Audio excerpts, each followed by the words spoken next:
हाय बच्चों, कैसे हो आप लोग।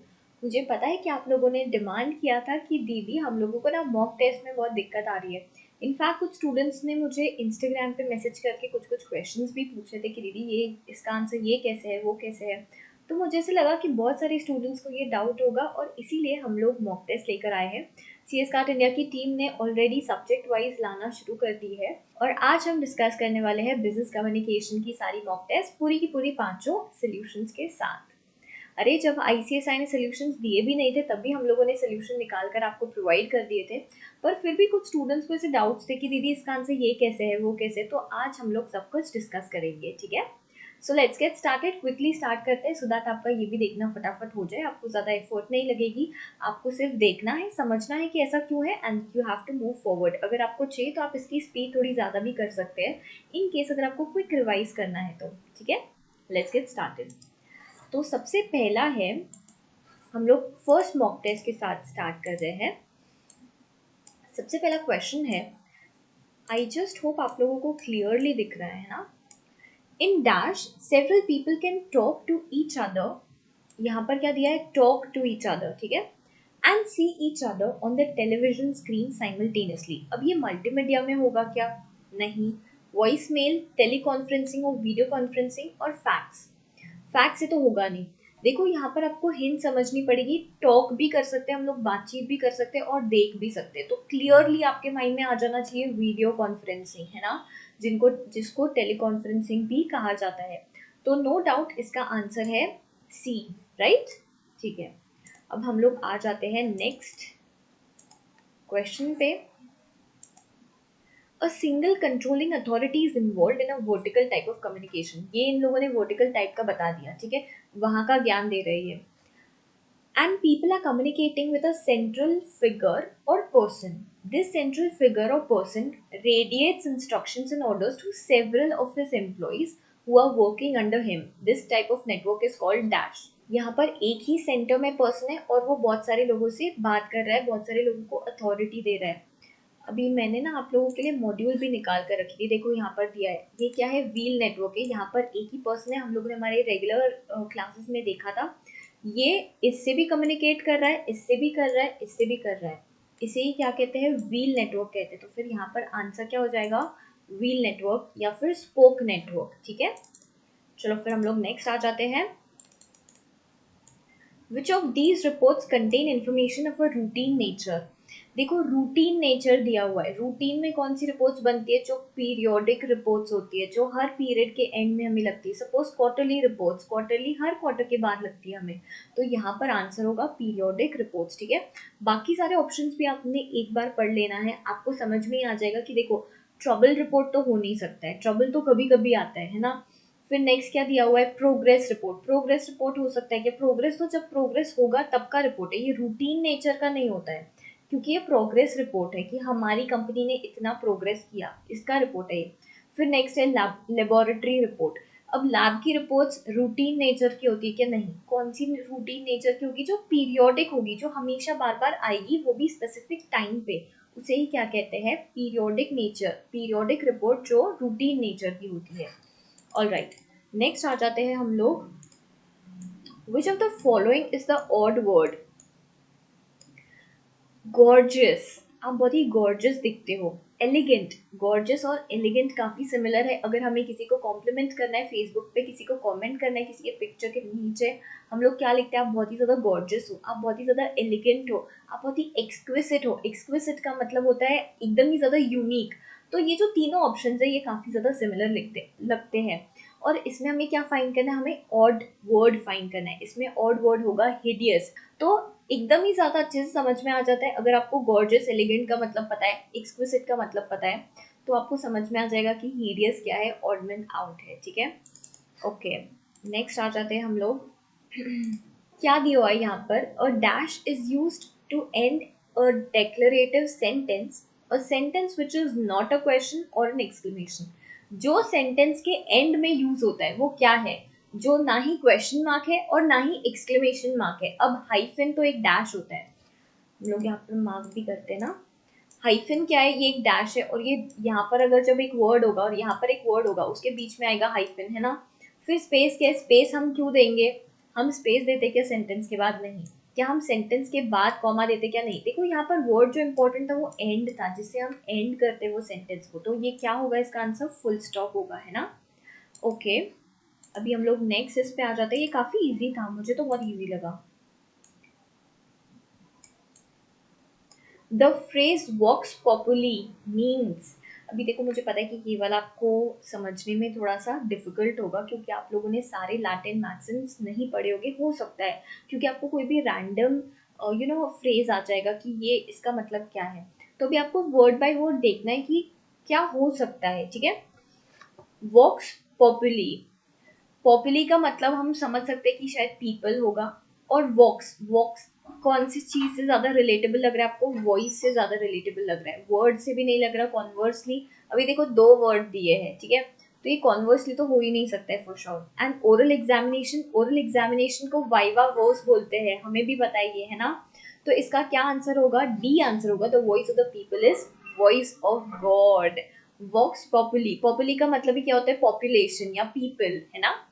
ठीक है, नेक्स्ट आ जाते हैं हम लोग। ऐसे करके भी अगर आप गेस करोगे ना, अगर आपको आंसर नहीं भी पता है तो फिर भी आपको बहुत ज़्यादा हेल्प मिल जाएगी वो चीज़ को अंडरस्टैंड करने में। The communication within the organisation is known as, ये तो आपको मतलब ऑप्शंस भी पढ़ने की जरूरत नहीं है, इंटरनल कम्युनिकेशन यहाँ पर आंसर होगा बी, है ना। जो भी कम्युनिकेशन एक कंपनी या एक ऑर्गेनाइजेशन के अंदर होता है, एम्प्लॉइज के बीच होता है, डायरेक्टर्स के बीच होता है, एक सब सुपीरियर या सबऑर्डिनेट के बीच होता है, उसे क्या कहते हैं? उसे इंटरनल कम्युनिकेशन कहते हैं ना। A well written dash delivers the most important information without the recipient even having to open the mail. अब आप इमेजिन करो, देखो ये ना अगर आपने पढ़ा नहीं भी होगा तो भी आपको समझ में आ जाएगा कि अगर आपको कोई मेल आया है तो आपको कैसे समझ में आ जाएगा कि इसके अंदर क्या लिखा है? उसके सब्जेक्ट लाइन से, उसके हेडिंग से। हम लोग जब भी किसी को मेल भेजते हैं हम लोग सब्जेक्ट में लिखते हैं कि हम लोग क्यों ये मेल भेज रहे हैं, है ना। तो इससे आपको सबसे इम्पोर्टेंट चीज समझ में आ जाएगी कि सामने वाले ने हमें ये मेल भेजा क्यों है। हम मेल ओपन करने से पहले हमें वो दिख जाएगा कि दीदी ने पीडीएफ नोट्स भेजे, हैंड रिटन नोट्स भेजे। अगर टाइटल आपको हैंड रिटन नोट्स दिखा तो फिर आपको समझ में आ जाएगा। तो वो हम कहाँ लिखते हैं? सब्जेक्ट लाइन में लिखते हैं ना। तो यहाँ पे क्या मैसेज आएगा? इसका आंसर नो। सैल्यूटेशन आएगा? नो। सैल्यूटेशन तो हम लोग ग्रीटिंग्स देते हैं ना, उससे थोड़ी ना पता चलेगा सबसे इम्पोर्टेंट इन्फॉर्मेशन। या फिर subject line, of course subject line. यहाँ पर देखते हैं आंसर, आंसर भी सी ही है। ऑल राइट, नेक्स्ट आ जाते हैं हम लोग। Communication is the word derive from the Latin word. अब देखो यहाँ पर ना कुछ स्टूडेंट्स को काफी क्वेश्चन थे कि इसका आंसर क्या होगा। हम लोगों ने इसका आंसर कम्युनिस्ट लिखा है, रीजन बीइंग कि आपके मॉड्यूल में भी कम्युनिस्ट ही दिया है कि लैटिन वर्ड कम्युनिस्ट है। लेकिन कुछ स्टूडेंट्स बोल रहे थे कि दीदी उसमें ना आंसर हमें कम्युनिकेयर दिया है, जो कि सी ऑप्शन है। अब देखो गाइस, कम्युनिस्ट एक लैटिन वर्ड है, लेकिन ये लैटिन वर्ड का जो वर्ब फॉर्म होता है उसी का नाम है कम्युनिकेयर, तो ये दोनों भी राइट है। और ये ना आपको सीएस फाउंडेशन में भी था, और फाउंडेशन में भी एक छोटी सी लाइन थी, लेकिन आपको कहीं पे भी सीएसईटी में नहीं दिया हुआ है, तो we will stick with communist. Communication word is derive from the Latin word communist. ये हम लोगों ने फर्स्ट लाइन पढ़ी थी, मैं आपको बता भी देती हूँ साथ साथ में, नहीं तो बोलोगे दीदी आप क्या बोल रहे हो, मेरे को समझ में नहीं आ रहा है। ये देखो यहाँ पर ही हमने पढ़ा था, the word communicate has been derived from the Latin word communist.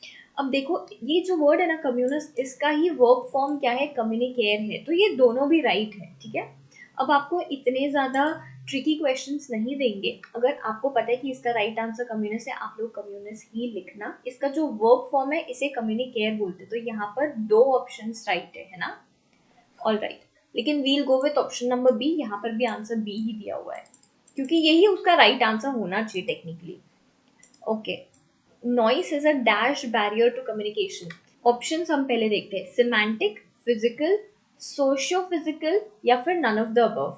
अब ये नॉइज मतलब कि आवाज जो हमें आती है, ये एक फिजिकल है, ये फिजिकल चीज है, तो इसीलिए यहाँ पर क्या आंसर आएगा? Noise is a physical barrier to communication, क्योंकि ये हमारे बीच में आ रहा है ना यार। अगर हम दो लोग कम्युनिकेट कर रहे हैं तो ये हमारे बीच में आ रहा है, तो ये फिजिकल है। अगर हम लोग यहाँ से कहीं और चले जाते हैं फॉर एग्जाम्पल, तो क्या हमें प्रॉब्लम आएगी? नहीं। हमें क्या नॉइज आएगा? तब नहीं। तो ये क्या हुआ, हम लोग अगर यहाँ से वहां चले गए तो हमें वो नॉइज नहीं आ रहा है। This is a physical barrier to communication. Alright, ठीक है, now let's move forward. Use a single word deliberate killing of whole community, इसे जेनोसाइड कहते हैं मोस्टली। हम देखते हैं आंसर, यस इट्स जेनोसाइड। अगर आप लोगों ने देखो, अभी ऑब्वियस है कि हमें एकदम से पता नहीं होगा कि इसका आंसर क्या होगा, क्योंकि ऐसा रैंडमली पूछ लिया। बट हमें कैसे समझना पड़ेगा कि अगर आप लोगों ने शायद एनी फ्रैंक की बुक पढ़ी होगी या एनी फ्रैंक का कोई चैप्टर पढ़ा होगा 10th 11th वगैरह में, तो उसमें एक पूरा यही आया था। हिटलर, आपको पता है ना, हिटलर हिटलर ने क्या किया था, उसने जेनोसाइड किया था। उन्होंने जो जूइश कम्युनिटी थी उन सबको मार दिया था, या फिर कैंप में अंडर प्रेशर रखा था। तो उसे ही क्या कहते हैं, डेलिबरेट किलिंग, जानबूझ के पूरी एक कम्युनिटी को ही मार डालना, उसे क्या कहते हैं, उसे जेनोसाइड कहते हैं, जो हिटलर ने किया था। मुझे बस यही चीज़ की वजह से याद है। और आपको ऐसे सारे ये कनेक्ट करने पड़ेंगे। अब आप हम बाकी के भी ऑप्शंस देखते हैं, क्या एथिस्ट हो सकता है? एथिस्ट मतलब जो धर्म में विश्वास नहीं करते, उसे एथिस्ट कहते हैं। तो नहीं, ये वाला ऑप्शन नहीं हो सकता है।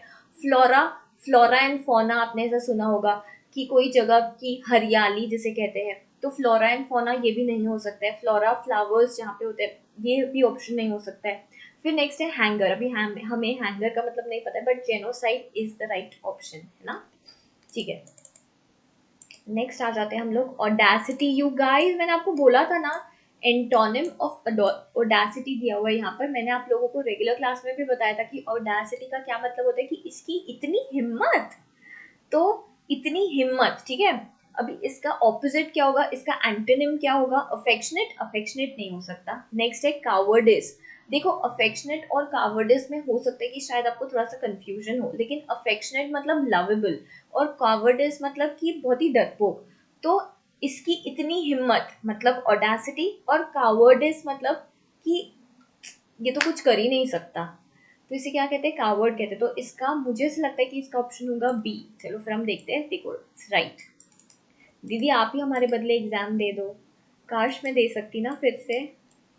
Okay, the idiom crocodile tear means, झूठ मूठ के आंसू, इसे ही कहते हैं क्रोकोडाइल टीयर्स। एक्चुअली ना, हमारी जो मैम थी ना, जो हमारी हेडमिस्ट्रेस थी, वो क्रिश्चियन थी, और वो ऐसे ही हमें बोलती थी कि डोंट क्राई क्रोकोडाइल टीयर्स, मतलब झूठ मूठ का मत रो। तो उसे क्या कहते हैं, उसे ही कहते हैं क्रोकोडाइल टीयर्स। तो यहाँ पे है प्रिटेंडेड सोरो, है ना। इसका आंसर क्या है, pretended sorrow, answer C. Okay, which of the following protocol is used in by the web. हम लोगों ने पढ़ा था, आई गेस ये रिवीजन में भी पढ़ा था, एज वेल एज हम लोगों ने रेगुलर में तो 4000% श्योर पढ़ा ही था। इसका आंसर है HTTP, hyper text transfer protocol. इसका आंसर हमने HTTP, आपको भी पता होगा HTTP कौन सा प्रोटोकॉल है जो हम लोग वेब में यूज करते हैं। ये बहुत ही इजी आंसर था। नेक्स्ट आ जाते हैं हम लोग, the channel of communication which is mostly associated with gossip and rumours. ये हम लोगों ने रिवीजन में भी किया था, एज वेल एज रेगुलर में भी किया था। It is called as grape wine. मैंने आप लोगों को तब भी बोला था कि जो इधर की बात उधर करते हैं, कोई भी एक कंपनी के अंदर, उसे क्या कहते हैं, उसे ग्रेप वाइन कहते हैं, है ना। ठीक है, उसे क्या कहते हैं, ऑफिस में जो गॉसिप्स और रूमर्स होते हैं। ठीक है, देखो गाइस, जब आप लोग सॉल्व करते होंगे ना, तब भी आपको बहुत सारी चीजें क्लिक होने लग जाएगी कि हाँ देखो, ये तो हम लोगों ने क्लास में किया था, ऐसा तो था। और जो आपको नहीं भी पता है आंसर, आपको थोड़ा सा खुद के इंस्टिंक्ट से सोचना पड़ेगा कि इसका ये तो नहीं हो सकता, वो भी नहीं हो सकता, वो भी नहीं हो सकता, सबसे ज्यादा यही वाला आंसर हो सकता है। तो आप ऐसे करके भी कुछ कुछ आंसर्स दे सकते हो, अगर आपको ऐसा कोई आंसर है जो नहीं पता है ना। Give synonym for the word idiosyncrasy. अब देखो, ये ऐसा वर्ड है जो शायद हमें ना पता हो, ठीक है, लेकिन इसका मतलब अफेक्शनेट तो हो ही नहीं सकता, ठीक है। नेक्स्ट है इसेंट्रिसिटी। मुझे ऐसा लगता है कि इसका सी आंसर होगा। अभी हम लोग देखते हैं। देखो, इसका सी आंसर है। क्यों मुझे ऐसे समझ में आया, क्योंकि इडियोसिनेस्ट्री। अभी ये बहुत ज़्यादा डिपेंड करेगा कि आपकी इंग्लिश कैसी है। कुछ कुछ क्वेश्चन ऐसे होंगे बिजनेस कम्युनिकेशन में, ऐसे कुछ क्वेश्चन आएंगे जो टोटली आपकी इंग्लिश पे बेस होंगे, लेकिन आपको समझना पड़ेगा कि देखो, इसका ये आंसर नहीं हो सकता, ये भी नहीं हो सकता है, तो ज़्यादा से ज़्यादा रेलेवेंट कौन सा लग रहा है, ठीक है। नेक्स्ट आ जाते हैं अब हम लोग, given below is a paragraph where the sentences are not in order. Choose the correct order in which the sentence can be rearranged to form a coherent paragraph. हम लोग सारी लाइन्स एक बार पढ़ते हैं और फिर समझने की कोशिश करते हैं कि पहला कौन सा होगा, ठीक है। Columbus called these people Indians because he thought that he had reached India. And of course, most school agree. that America was discovered many years ago by Asians who crossed the narrow Bering Strait to Alaska. Few lands have been discovered as often as America. They then spread south and east across North America and further south to Central America. According to various claims, voyages to the New World has been made by the Phoenix Irish, Vikings, Welsh, and Chinese long before Christopher Columbus reached the Caribbean in 1942. देखो जो ऐसे questions है ना उसमें हमें guess करना पड़ेगा कि पहले कौन सा सेंटेंस आएगा फिर कौन सा आएगा और उसके बाद कौन सा, ठीक है। लेकिन यहाँ पर हम लोग कुछ कुछ ट्रिक्स लगा सकते हैं कि few lands have been discovered as often as America, और यहाँ से पूरा सेंटेंस इनकम्प्लीट लग रहा है, तो हो सकता है कि ये स्टार्ट हो सकता है वो पर्टिकुलर पैराग्राफ का, है ना। तो हम लोग देखते हैं कि थर्ड ऑप्शन हम लोग पहले रखते हैं, ठीक है। उसके बाद ये वाला नहीं हो सकता, ये तो लास्ट में आना चाहिए या लास्ट सेकंड आना चाहिए, और ये वाला भी नहीं हो सकता। According to various claims, voyages to the New World have been made by Phoenix Irish Weaklings reached in the Caribbean 1942. ये सेंटेंस और ये सेंटेंस को मिलाकर पूरा एक पर्टिकुलर सेंटेंस बनेगा, है ना। तो हम लोग क्या करेंगे, थर्ड फिर उसके बाद फिफ्थ। अब हम देखते हैं कि ये वाला कौन सा ऑप्शन सबसे पहले आ रहा है। देखो बी ऑप्शन और सी ऑप्शन में दोनों में ऐसा दिया है, पहले थर्ड है और फिर फिफ्थ है। अब हमें और एक सेंटेंस देखना पड़ेगा कि इसके बाद कौन सा आएगा। इन 1942 इसके बाद Columbus call these people Indian because he thought that he has reached India. क्या इसके बाद वन ऑप्शन आएगा? नहीं, ये तो रिलेटेबल ही नहीं लग रहा है, एकदम से कोलंबस कैसे आ गया। अभी हम नेक्स्ट ऑप्शन आंसर्स में देखते हैं कि क्या है। यहाँ पर टू ऑप्शन दिया हुआ है, हम लोग कहाँ पर एंड हुए थे 1942। इसके बाद and of course most scholars agree that America was discovered many years ago by Asians who crossed the narrow Berling strait to Alaska. तो हमें समझ में आ गया कि ये वाला सेंटेंस के बाद ये सेंटेंस है, सेंटेंस नंबर 3 के बाद सेंटेंस 5 है, और उसके बाद सेंटेंस 2 ही हो सकता है, 1 नहीं हो सकता है। देखो अगर आपको सीक्वेंस ना पता, आपको ऑप्शंस में देखना है। सबसे पहले आप ये देखो कि फर्स्ट कौन सा आ सकता है। तो फर्स्ट हमें समझ में आ गया कि few lands have been discovered as often as America, ठीक है। हमें फिर ऑप्शंस में देखना है कि ये 5 ऑप्शन किस में सबसे पहले, या थर्ड ऑप्शन किस में सबसे पहले। तो ये बी और सी में सबसे पहले था। उसके बाद फिफ्थ ऑप्शन आता है, हमें समझ में आ गया। लेकिन इसके बाद सेकंड और 1 में हमें कंफ्यूजन है, तो हम लोग फिर से जाएंगे और फिर से वो लाइंस को पढ़ेंगे और फिर समझने की कोशिश करेंगे कि इसके बाद कौन सा होगा। तो अभी हमें और बाकी के सेंटेंस पढ़ने की भी जरूरत नहीं, हमें ऑलरेडी पता है कि इसका आंसर क्या कौन सा होगा। इसका आंसर बी होगा। देखो यहाँ पर आंसर भी बी राइट दिया हुआ है, ठीक है। नेक्स्ट है the proverb bird of a feather flock together means। एक देखो हमेशा जो लाइक माइंडेड पीपल होते हैं वो लोग साथ में घूमते हैं, तो बस ये वाला जो प्रोवर्ब है इसका मतलब यही है।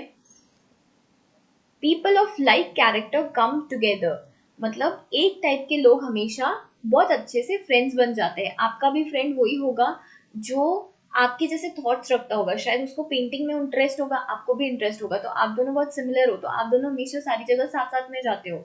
आप फूडी हो, आपका फ्रेंड भी बहुत फूडी है, तो आप लोग हर रेस्टोरेंट में साथ साथ में जाते हो। तो this is called as bird of the same feather flock together. जो भी सारे होशियार बच्चे होते हैं वो साथ साथ में रहते हैं, क्यों? क्योंकि bird of the same feather flock together, ठीक है। इसका आंसर क्या है? डी है। ऑल राइट, नेक्स्ट आ जाते हैं हम लोग। The original amount that is to be borrowed और outstanding balance to be repaid less interest is called principal. बहुत इजी था ये, है ना। नेक्स्ट आ जाते हैं। देखो अभी नेक्स्ट क्वेश्चन है when words are used in communication either spoken or written this kind of communication is known as। अब इसमें से आपको ये समझना पड़ेगा कि देखो डाउनवर्ड नहीं हो सकता ना ही अपवर्ड हो सकता है, ये दोनों ऑप्शन तो वैसे ही कट हो गए। अब है नॉन वर्बल और वर्बल। वर्बल का मतलब ही ये है जहां पर हम लोग कुछ शब्द इस्तेमाल करते हैं, कुछ शब्द बोलते हैं या फिर लिखे हुए होते हैं। नॉन वर्बल कम्युनिकेशन का क्या मतलब है? जो जेस्चर्स के थ्रू हम लोग वो किसी को सामने वाले को बताते हैं, जो हम बॉडी लैंग्वेज के थ्रू सामने वाले को बताते हैं, जो हम लोग एक्सप्रेशंस के थ्रू सामने वाले को बताते हैं, उसे क्या कहते हैं? नॉन वर्बल कम्युनिकेशन कहते हैं। तो यहाँ पर आंसर क्या होगा? यहाँ आंसर होगा verbal communication.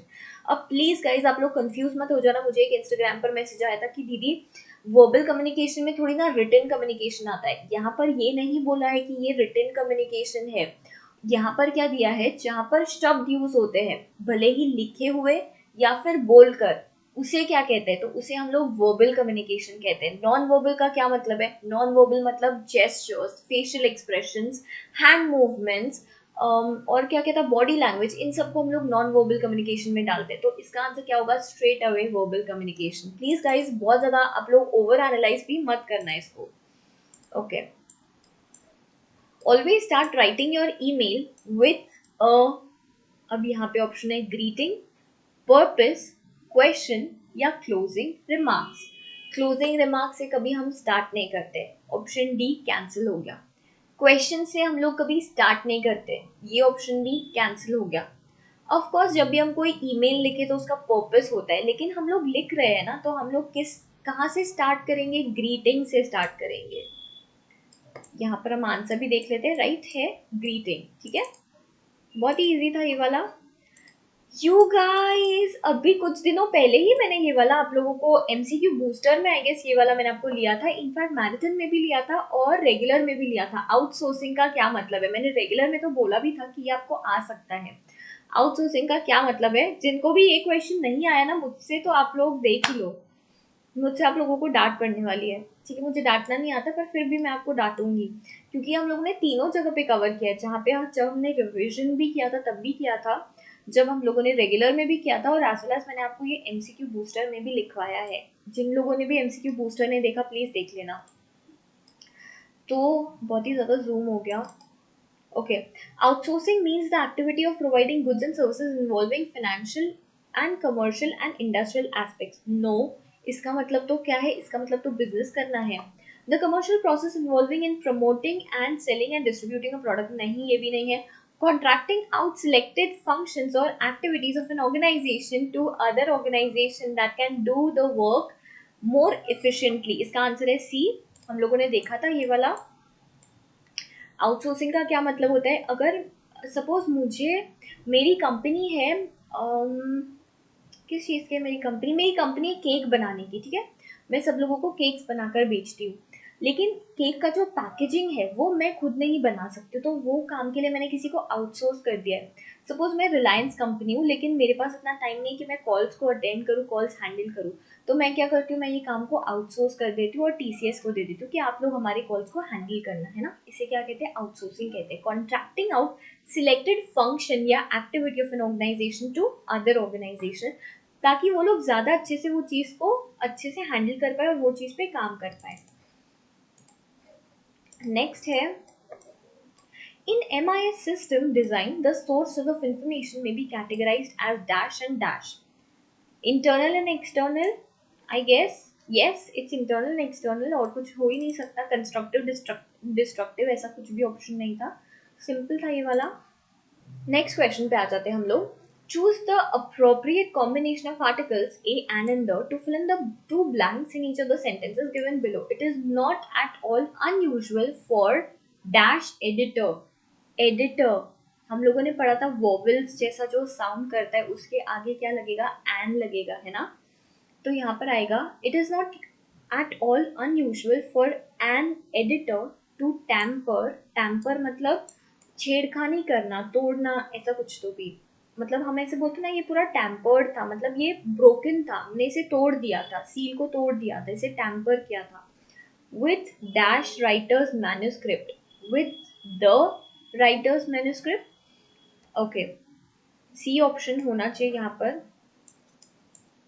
Yes, the answer is C. देखो यहाँ पर आपको समझ में आ जाएगा, एक तो यहाँ पर ई दिया हुआ है, वॉवल के आगे एन लगता है, और एडिटर एडिटर तो आगे क्या आएगा, ई वाला साउंड कर रहा है ना, ये साउंड भी ई ही कर रहा है, तो इसके लिए यहाँ पर आ जाएगा N.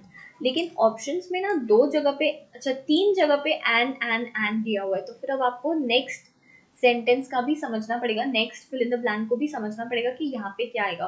With the writer's manuscript, with manuscript का मतलब होता है जो उसने राइटर ने उसका जो डॉक्यूमेंट बनाया हुआ होता है, जो स्क्रिप्ट बनाई होती है उसे मैन्यूस्क्रिप्ट कहते हैं, वो डॉक्यूमेंट को मैन्यूस्क्रिप्ट कहते हैं।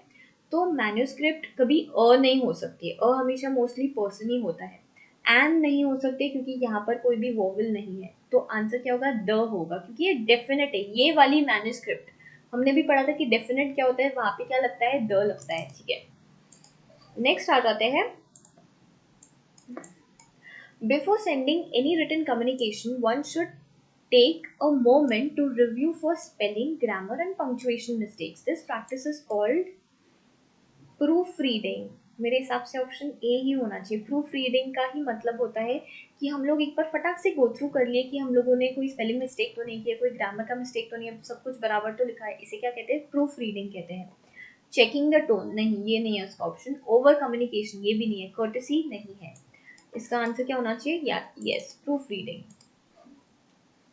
Okay, read the following passage and answer the following questions. पहले हम लोग क्वेश्चन पढ़ते हैं, उसके बाद हम जाएंगे पैराग्राफ, वो जो पैसेज दिया है उस पे। A large part of the increase food production is lost because of, okay ये हमें फिर पढ़ना ही पड़ेगा, पर ये किस चीज के बारे में दिया है, फूड प्रोडक्शन के बारे में दिया हुआ है। India loses grain crops worth crores of rupees every year because of pests। अरे ये वाला तो हम लोगों ने किस में किया था, हाँ ये वाला हम लोगों ने रेगुलर क्लास में किया हुआ था, ठीक है, फिर तो हमें आंसर्स पता ही है। A large part of increased food production is lost because of bad eating habits of people. No, no, no. The destruction caused by harmful insects. Yes, yes, yes. Lack of irrigation. No, no, no. The inadequate rainfall in the country. No, no, no. इसका answer क्या होगा, B होगा। हम लोगों ने ये वाला exact यही वाला तो पैसेज था। नेक्स्ट है, the function of the insecticide is to protect the growing crop. यहाँ पर इसका आंसर भी दिया हुआ है। अगर आप लोगों ने चैप्टर 3 नहीं देखा हुआ है ना गाइस, आप लोग प्लीज चैप्टर 3 रेफर कर लेना। रेगुलर क्लास का हार्डली हाफ एन आवर का ही अपलोड किया हुआ है, आपको सीएस कार्ट इंडिया के ऐप में मिल जाएगा। And modern chemical aids like insecticides with which he may spray the growing crops in his fields। ये क्या है, ये केमिकल एड है, जिससे क्या होता है, जिससे जो भी क्रॉप होता है हमारा वो प्रोटेक्टेड रहता है, ठीक है। तो इसका आंसर क्या होगा, to protect the growing crop. When the farmers, थोड़ा और जूम करते हैं, when the farmer sprays his field with chemicals that kills insects, he fertilises the soil, he spoils his growing crop, he kills good. इसका answer आएगा C. ये हम लोगों ने वहां पे भी देखा था कि इसके साथ साथ जब वो ये केमिकल को डालता है ना, तो इसके साथ साथ जो अच्छे इंसेक्ट्स होते हैं और जो अर्थवर्म जैसे अच्छे इंसेक्ट्स होते हैं, उसके साथ साथ जो बुरे इंसेक्ट्स होते हैं, ये दोनों भी मर जाते हैं, राइट। नेक्स्ट है, the common earthworm reduces the soil grain to dust, is the greatest destroyer of crops, makes the soil more rich। यहाँ पर ही इसका आंसर दिया हुआ है। thus making the soil richer, यहाँ पर इसका आंसर दिया हुआ है लास्ट सेकेंड लाइन में, ठीक है। नेक्स्ट आ जाते हैं, after harvesting what the farmer needs is a good supply of seeds, a safe place for storage, ability to combat the weather, a lot of chemical fertilizers। Harvest हो जाने के बाद क्या चाहिए होता है एक फार्मर को, ये हमें पूछा है। हार्वेस्ट हो जाने के बाद एक फार्मर को क्या चाहिए होता है, तो देखो यहाँ पर ही दिया हुआ था, while some of the crops are destroyed after harvesting a large quantity of grain। True that Indian farmer today is better able to combat these destroyers of grains, for he made available to him better storing facilities for the harvested crops। ये यहाँ पर ही दिया हुआ है, better storing facilities, तो इसका option क्या होगा, safe place for storage। इसका क्या मतलब है, better storing facilities, तो इसका बी आंसर होना चाहिए, yes। ओके, नेक्स्ट आ जाते हैं, द रिसीवर्स रिस्पॉन्स और non response to a message is called. मैं आपको पढ़ा रही हूँ और आप मुझे क्या दे रहे हो, आप रिसीवर हो, तो आप मुझे क्या दोगे, फीडबैक दोगे। ये हम लोगों ने पढ़ा था और मैंने तब भी आपको बताया था कि इंपॉर्टेंट है। इसका क्या आंसर होगा, फीडबैक होगा। बहुत ही ज़्यादा सिंपल था, ये इनपुट नहीं होगा, ना ही मैसेज होगा, ना ही चैनल होगा, ये फीडबैक होगा, ठीक है। इसका आंसर क्या है, सी है। Next, answering the letters promptly, apologizing for any omissions or thanking generously for a favor are the few examples of dash principle in communication। courtesy, courtesy, courtesy। अगर हम सामने वाले का लेटर जब आया तब भी उसको प्रॉम्प्टली रिप्लाई कर ले, गिवन स्पेसिफिक टाइम में रिप्लाई कर ले, उसे माफ़ी मांगे कि अगर हमने कोई भी गलती की होगी, उसे थैंक यू बोले अगर उन्होंने हम पे कोई फेवर किया होगा, तो मैसेज भेजा होगा, तो ये सारे किस चीज़ की एग्जाम्पल है, कर्टेसी के एग्जाम्पल है। यहाँ पर dash, these are the examples of dash principle of communication. तो प्रिंसिपल्स हमें भी याद है, 7 प्रिंसिपल्स है। अब 7 प्रिंसिपल्स में कौन से आंसर्स हो सकते हैं, कंप्लीटनेस हो सकता है कि यहाँ पे कोई कंप्लीटनेस का जिक्र ही नहीं किया हुआ है, क्लैरिटी हो सकता है क्या? इससे कहाँ से क्लैरिटी पता चलता है? आपने जल्दी से रिप्लाई किया, आपने क्या रिप्लाई किया ये तो हमें बताया ही नहीं है ना, तो क्लैरिटी भी इसका आंसर नहीं होगा। करेक्टनेस का भी कोई जिक्र किया नहीं है, तो क्या होगा इसका आंसर? कर्टेसी होगा। कर्टेसी का क्या मतलब होता है कि आपको सामने वाले के तरफ कर्टेसी है, आपको सामने वाले की फिक्र है, आपको सामने वाले की चिंता है, आप सब सामने वाले को अच्छे से ट्रीट करोगे, आप सेंसिटिव हो सामने वाले की तरफ, है ना, उसे क्या कहते हैं? कर्टेसी कहते हैं। कि हमें इतनी तो तमीज होनी चाहिए जिसे कहते हैं ना, उसे ही क्या कहते हैं? कर्टेसी कहते हैं। ठीक है, नेक्स्ट आ जाते हैं। An asset that is pledged as a security for a loan instrument is called collateral. ये हम लोगों ने पढ़ा है। लाइबिलिटी, देखो ऐसी कोई असेट जो हम गिरवी रखते हैं, जो हमने लोन लिया है उसके, वो सिक्योरिटी के साथ साथ, मतलब मैंने आप लोगों को आई गेस एग्जाम्पल भी दिया हुआ था। देखो अगर मैंने 100 करोड़ का लोन लिया है तो फिर मुझे पूरे के पूरे 100 करोड़ नहीं मिल जाएंगे, मुझे हार्डली 70 करोड़ मिलेंगे। और जो मैं आपके साथ गिरवी रख रही हूँ जमीन 100 करोड़ की, उसके साथ साथ मैं अगर कोई और चीज भी रखती हूँ तो वो कोई और चीज को क्या बोलते हैं? उसे कोलैटरल कहते हैं। कि इसके साथ ये भी, तो व्हाट इज दिस? कोलैटरल। इसका आंसर सी है, यस। नेक्स्ट आ जाता है। Pick the most effective word from the given words to fill the blank to make sure the sentence is meaningfully complete. Okay, the proud king turn the deaf ear to the dash of wise councillors.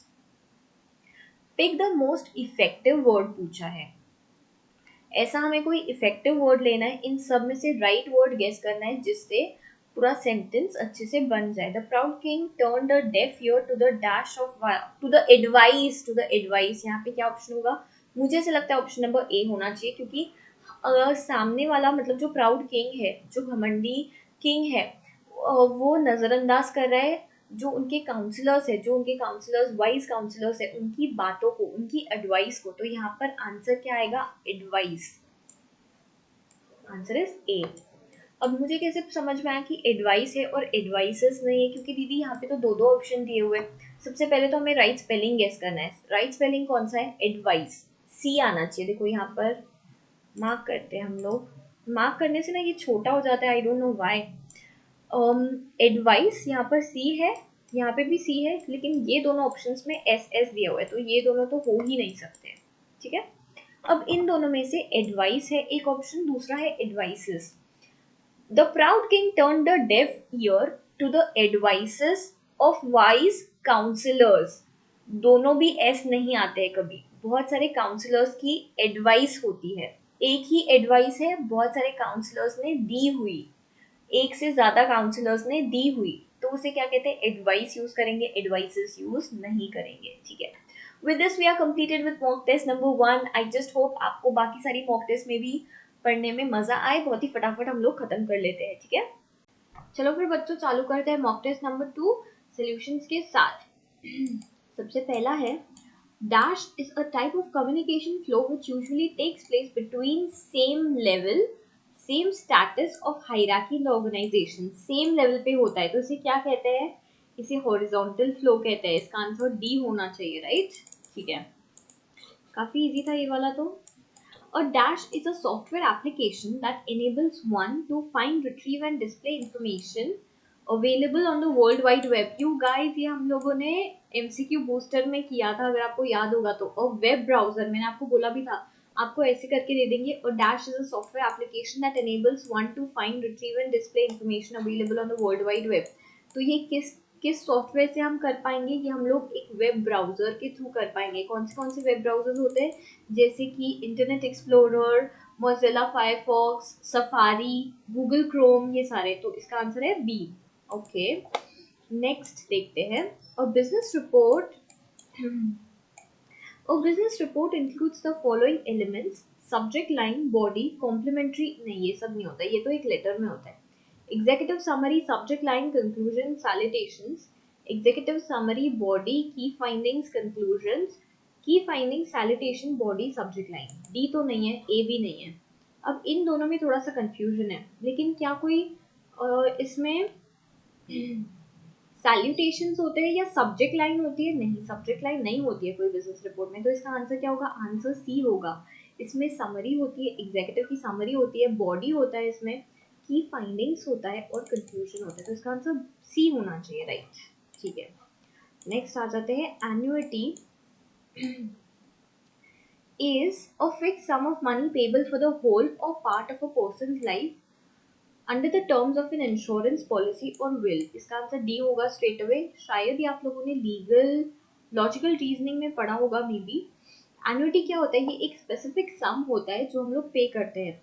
LIC में अगर आपको पता होगा तो एक तो होता है जो हम लोग हर महीने जो पे करते हैं, और इसके साथ साथ उसे क्या कहते हैं? उसे एन्युटी कहते हैं बेटा। कि a fixed sum of money payable for the whole or part of person's life. हम लोगों ने सपोज LIC निकाल ली 1 लाख की, तो हमें वो हर महीने कुछ कुछ अमाउंट देना पड़ेगा ना, तो इसे क्या कहते हैं? इसे एन्युटी कहते हैं। और dash is used to separate 2 or more independent clauses. अभी हमें अगर 2 इंडिपेंडेंट क्लॉजेस को साथ में जोड़ना है तो हम किससे जोड़ते हैं? सेमी कोलन से जोड़ते हैं हम लोग ना। एक बार देखते हैं हमारे बुक में चैप्टर नंबर 2 में, ये देखो कोलन आ गया। सेमी कोलन इज यूज्ड, देखो गाइस यहाँ पर मॉड्यूल में हम लोगों ने ये पढ़ा भी था। सेमी कोलन किस में यूज होता है? To separate 2 or more independent clauses that are placed together and which are of equal importance in the sentence। ये हम किससे करते हैं? सेमी कोलन से। Semicolon is nothing but dot and then I mean full stop and then comma. ठीक है, okay next आ जाते हैं हम लोग। Complete the following sentence. The reward was not commensurate dash the work done by us। 6th वाले question पे आ जाते हैं। The reward was not commensurate dash the work done by us। यहाँ पर ऑर्डर आएगा, आपको हर एक वर्ड ना लगा कर देखना चाहिए तो आपको समझ में आएगा कि कौन सा वर्ड आ सकता है। ऑर्डर, फॉर, ऑन या with. The reward was not commensurate order नहीं आ सकता। The reward was not commensurate for the work done by us शायद हो सकता है, लेकिन इतना ज्यादा नहीं लग रहा है। For the work done by us नहीं होता है। The reward was not commensurate on the work तो होगा ही नहीं। The reward was not commensurate with the work done by us। This is the proper word। जो सबसे ज्यादा आपको लगता है कि ये वर्ड हो सकता है वही आपको चूज करना है। यहाँ पर डी ऑप्शन है।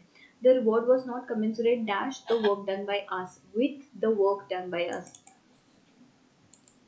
नेक्स्ट आ जाते हैं। Memo is a type of, memo is a type of written communication for sure. Memo हम लोगों ने देखा था ना हमारे चैप्टर नंबर 6 के अंदर हम लोगों ने देखा था। चलो हम लोग देख भी लेते हैं इसके साथ साथ। ये देखो ये रहा मेमोरेंडम। ये हमने देखा भी था कि इस तरह का होता है। ये पूरा एक मेमोरेंडम है। ये क्या है? ऑब्वियसली ये रिटन फॉर्म है कम्युनिकेशन का। So this is nothing but written communication. Answer number C होगा इसका। The field CC in e-correspondence is used for recipient who need to take the call based on email are included for information। अगर हमें 2 से ज्यादा लोगों को भेजना है, सपोज 2 लोगों को भेजना है, तो हम CC कर कर भेजते हैं। कार्बन कॉपी होता है, इसका मतलब कि ये सेम मेल मैं आपको भी भेज रही हूँ आपकी जानकारी के लिए। तो ये क्या है? ये CC के लिए काम करता है। लेकिन फॉर एग्जाम्पल अगर यहाँ पर ये दिया हुआ था कि the field BCC in email correspondence, email में अगर हमें BCC मार्क करना है तो ये किस चीज का फिर क्या ऑप्शन आता था? फिर सी ऑप्शन आता था, are included when recipients are not known. लेकिन यहाँ पे क्या आएगा? CC मतलब कार्बन कॉपी। ऑलराइट, तो यहाँ होगा ऑप्शन नंबर बी। राइट है। नेक्स्ट है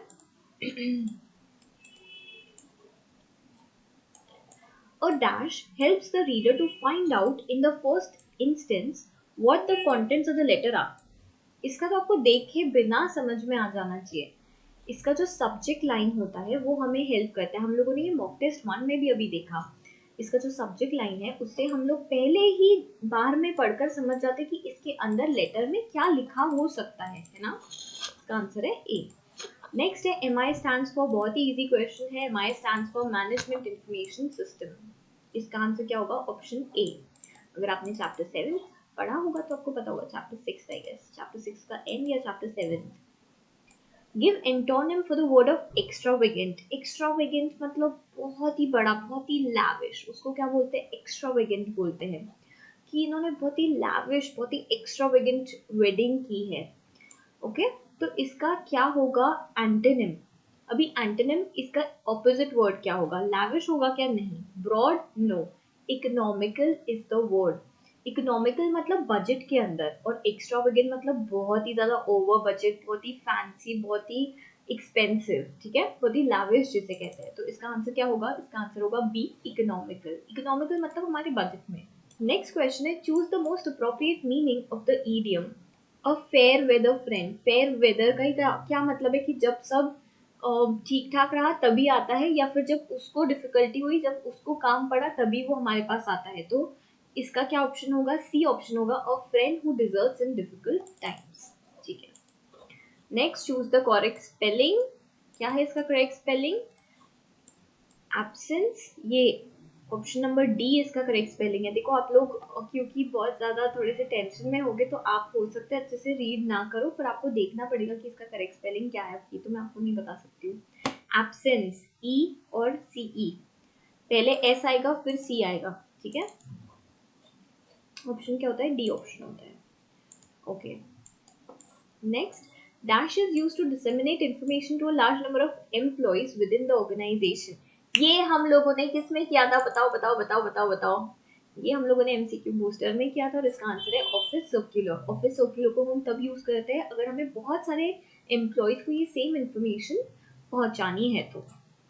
ओके, नेक्स्ट है the amount of money left over after accounting for expenses is known as profit. ये भी हमने देखा था, हम लोगों ने जो 10 टर्म्स चैप्टर नंबर 8 में जो हम लोगों ने 10 टर्म्स पढ़े थे उसमें ही था मोस्टली प्रॉफिट। चलो हम लोग एक बार देख भी लेते हैं साथ साथ में। यस, ये रहा चैप्टर 8 और इसमें ये देखो, ये रहा profit, the amount of money left over after expenses are taken out. तो इसे क्या कहते हैं? इसे प्रॉफिट कहते हैं। यहाँ पर कौन सा ऑप्शन आएगा? Option number D. Okay, emails can be filtered using the dash option which prevents the unwanted emails from entering inbox। हम कैसे फिल्टर कर सकते हैं? कौन से ऑप्शन से फिल्टर कर सकते हैं? स्पैम से। देखो, ट्रैश का मतलब होता है जो डिलीट कर देते हैं ना, वो वाले मैसेजेस, और जंक मेल का मतलब ही क्या होता है? अनवांटेड ईमेल्स होते हैं। अनवांटेड और जंक का एक ही मतलब है, तो यहाँ पे ऑल ऑफ द अबव से कंफ्यूज मत हो जाना। यहाँ आंसर क्या आएगा? स्पैम आएगा, ठीक है। ऑलराइट, नेक्स्ट देखते हैं। In the following sentence, a part of sentence may have an error. Which part of the sentence has an error? हमें error find करना है, कौन से word में error है इसमें। The restaurant was full, ये तो मुझे right लग रहा है। And the waiters were, ये भी right लग रहा है। Hurrying to and from, यहाँ पर क्या होना चाहिए? Hurrying to and fro। To and fro मतलब यहाँ से यहाँ, इधर से उधर जा रहे थे, तो सी ऑप्शन होना चाहिए, hurrying to and from. To and from नहीं होना चाहिए, टू एंड फ्रो होना चाहिए। तो here the option should be C. The phrase ab initio means, देखो मैंने आपको बताया था कि ये वाला ना बहुत ज्यादा इंस्टीट्यूट का फेवरेट है। ये हम लोगों ने एमसीक्यू बूस्टर में किया था रेगुलर, और इसमें भी किया होगा। एब इनिशियो का क्या मतलब होता है? From the beginning. जो भी स्टूडेंट्स ने मेरा एमसीक्यू बूस्टर किया होगा ना, उन लोगों को बहुत सारे इसमें से क्वेश्चंस फंस गए होंगे ऑलरेडी। यहाँ पर दिया है give synonym for the word ephemeral. देखो, इटर्नल हम बोलते हैं ना, इटर्नल मतलब जो हमेशा चलते ही जा रहा है, जो हमेशा जिएगा। और एफिमेरल का क्या मतलब होता है? जो बहुत कम टाइम के लिए जीने वाला है, शॉर्ट लिव्ड, बहुत ही कम टाइम के लिए था, उसे क्या कहते हैं? एफिमेरल कहते हैं। और जो हमेशा रहेगा उसे इटर्नल कहते हैं। इनका इटर्नल लव है, रोमियो जूलियट का इटर्नल लव है, मतलब हमेशा रहने वाला, ठीक है। ओके, लॉन्ग लिव्ड, और इसका क्या था? इसका ऑपोजिट था।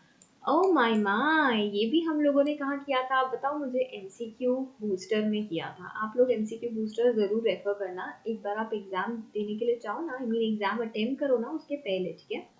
और dash or an, a slash an, dash is a form of online journal. मैंने आपको तभी बता दिया था ऑनलाइन जर्नल आ गया, इसका मतलब ही क्या है? ब्लॉग है ये, ठीक है।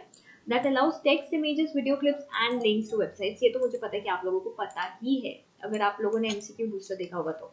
In the process of communication, the idea is dash with suitable words, charts or symbols for transmission. The idea is encoded for transmission। हम लोगों ने ये चैप्टर नंबर 4 में देखा था, मैंने आपको तभी बताया था चैप्टर 4 बहुत इंपॉर्टेंट है। कम्युनिकेशन हमने बहुत अच्छे से एक एक चीज को पढ़ा था। तो इसमें क्या था? हम आइडिया को क्या करेंगे? हम लोग एनकोड करेंगे सूटेबल वर्ड्स, चार्ट्स या सिंबल्स के थ्रू।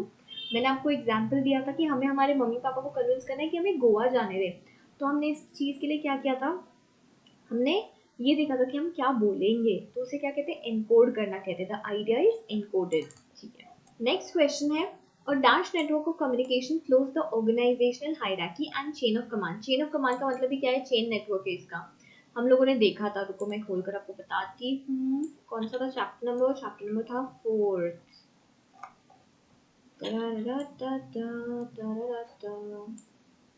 चेन नेटवर्क देखो यहाँ पर, the network follows the organizational hierarchy and chain of command.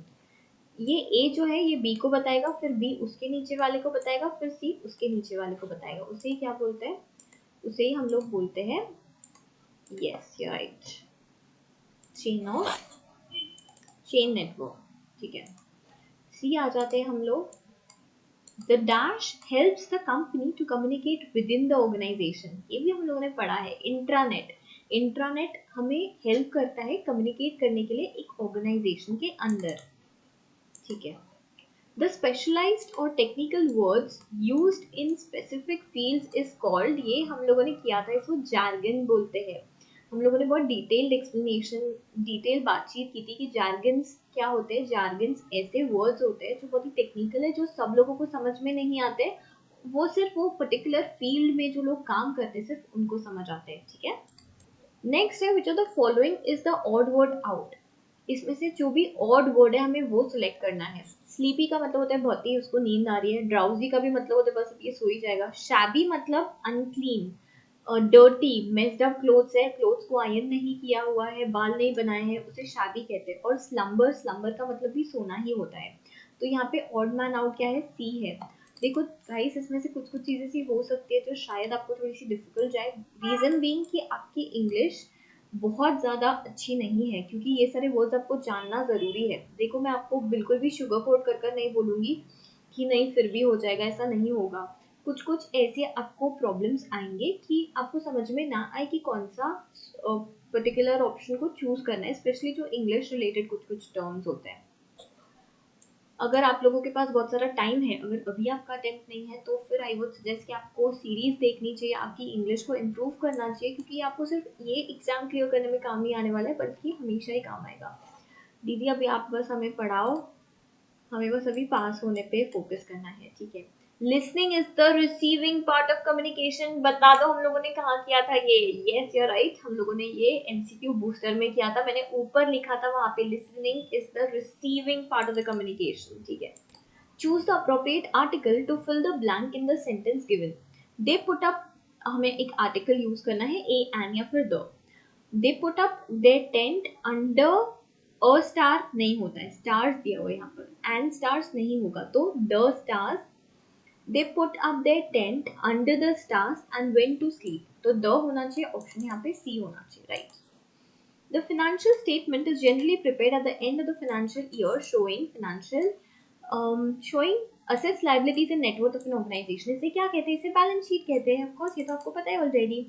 इसका आंसर ए है। ठीक है, आप लोगों ने तो ये 11th-12th में भी किया होगा। Communication must convey all facts required by the audience, shows fulfillment of which principle? Must convey all facts, complete information देनी है। ऑल फैक्ट्स का क्या मतलब है, कंप्लीट इन्फॉर्मेशन। यहाँ पे ऑप्शन होना चाहिए सी, यहाँ ऑप्शन है सी। ठीक, देखो गाइज यहाँ पर मैं आपको कुछ हेल्प नहीं कर सकती हूँ, रीजन बीइंग क्योंकि ये आपकी एबिलिटी पे डिपेंड करेगा कि आप कैसे पैसेज को इंटरप्रेट कर रहे हो। यहाँ पर मैं आपको बस कुछ कुछ टिप्स दे सकती हूँ कि आप लोग फटाफट पहले एक क्वेश्चन पढ़ो, उसके बाद उसमें से फर्स्ट क्वेश्चन पढ़ो, उसके बाद फिर पूरा पैसेज पढ़ो, तो आपको क्वेश्चन से समझ में आ जाएगा कि वो पैसेज किस चीज़ के बारे में हो सकता है। फिर वो पूरा पैसेज खत्म करो, अच्छे से रीड करना और फिर क्वेश्चंस पे आओ। यहाँ पर मैं आपको ये नहीं बता सकती कि इसका ये राइट आंसर है, क्योंकि आपको यही पर्टिकुलर पैसेज आने नहीं वाला है। ठीक है, ठीक है, अभी हम लोग हमारे क्वेश्चंस पे आ जाते हैं फिर से। The choice of means and mode of communication depends on, all of the above आएगा यहाँ पर, क्योंकि हम लोगों ने ये पढ़ा था चैप्टर 4 में। देखो गाइस यहाँ पे चैप्टर 4 कितना इंपॉर्टेंट है। Organization, size and policy, nature of message, distance involve, all of the above, यहाँ पर ये आंसर आएगा इसका। Arrange the following jumble sentences in a meaningful paragraph. अब ये भी डिपेंड करेगा कि आप लोगों को कौन सा पैराग्राफ आता है और आप लोग उसको कैसे रीअरेंज करते हो, क्योंकि ये वाला आपका स्किल है, मेरा स्किल नहीं है। स्टार्ट करते फिर भी हम। ओके, ए है and investment treaties pertaining to crucial resources like increasingly essential such as telecommunication. A lot of arbitration today is centered on trade agreements. सबसे पहले मेरे हिसाब से C आना चाहिए. A lot of arbitration today is centered on trade agreements and investment treaties pertaining to crucial resources. तो उसके बाद A आना चाहिए. C and A. देखो सिर्फ एक ही कॉम्बिनेशन है B वाला, तो यहाँ पे आंसर भी क्या आ जाएगा, B आ जाएगा. फिर आपको पूरा करते नहीं बैठना है. आपको समझ में आ गया ना कि सबसे पहले ये दोनों रहने चाहिए, तो आपको वो ऑप्शंस में दिख गया और ऐसा कोई दूसरा ऑप्शन नहीं है तो चुपचाप से वो मार्क कर लेने का. फिर और उसके आगे और क्या है आएगा वो देखने नहीं बैठना है. ठीक है. So with this we are done with mock test number 2. चलो बच्चों, फिर हम आ जाते हैं अभी मॉक टेस्ट नंबर 3 पे. All right. Fill in the blanks by choosing the most appropriate option. I like reading journals dash novel. मुझे journals पढ़ना ज़्यादा पसंद है novels से. यही होगा इसका meaning. I like reading novels dash the best novels. नहीं, ये नहीं हो सकता. I like reading journals the less than novels. नहीं हो सकता. I like reading journals most than novels. most than नहीं होता है. most अपने आप में superlative है, इससे highest और कुछ नहीं होता है, तो most than नहीं होता है, हमेशा more than होता है. लास्ट है I like reading journals more than novels. यहाँ पर क्या दिया हुआ है, more than दिया हुआ है, तो इसका क्या ऑप्शन होगा, more than. I like reading journals, मुझे journals पढ़ना ज़्यादा पसंद है novels से. ठीक है. Choose the correct spellings in options given. Accommodation, हमें accommodation चूज करना है. यहाँ आएगा ऑप्शन नंबर डी. अब ये भी यही डिपेंड करेगा कि आप तब कौन से स्टेट ऑफ माइंड में हो, क्योंकि हो सकता है कि देखो गाइस, बिल्कुल भी पैनिक मत करना. एक एक वर्ड, एक एक अल्फाबेट को अच्छे से देखना. मैंने ये मिस्टेक की थी ओकेजन वाले वर्ड में. मेरे जब मेरा CS फाउंडेशन था तब मैंने ये मिस्टेक की थी और उसकी वजह से मेरा ऑल इंडिया रैंक 19th आया था. 18 आ सकता था अगर वो मेरा एक क्वेश्चन भी राइट हो जाता तो बहुत अच्छे से ध्यान से देख कर करना. बहुत घाई में चूज मत कर लेना. इसका आंसर क्या होगा, एकोमोडेशन होगा, ऑप्शन नंबर डी. ठीक है. Next, choose the most appropriate option for each of the following question. To bury the hatch, to create carcass of an animal, to plant grass in the field, to hide some treasure, to end a feud with enemy. To bury the hatch. अरे बात को दबा दो, बात को यहीं दबा दो, उसे क्या कहते हैं, to end a feud with an enemy.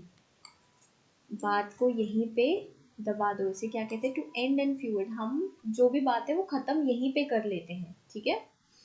फ्यूइड का मतलब होता है जो भी झगड़ा है हमारा, जो भी अनबन है हमारी, उसे फ्यूइड कहते हैं. ठीक है.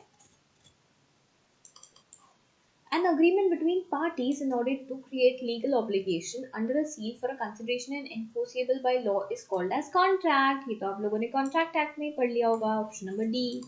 मुझे पता है ये वाला आपको पता है. अरे वाह यार दीदी, आपको तो सभी पता है. Dash allows cumbersome knowledge to be maintained and easily accessed throughout the company using hypermedia and web technologies. हम लोग वेब पब्लिशिंग के थ्रू ये कर सकते हैं, वेब कम्युनिकेशन के थ्रू कर सकते हैं. एक सेकेंड. हाँ,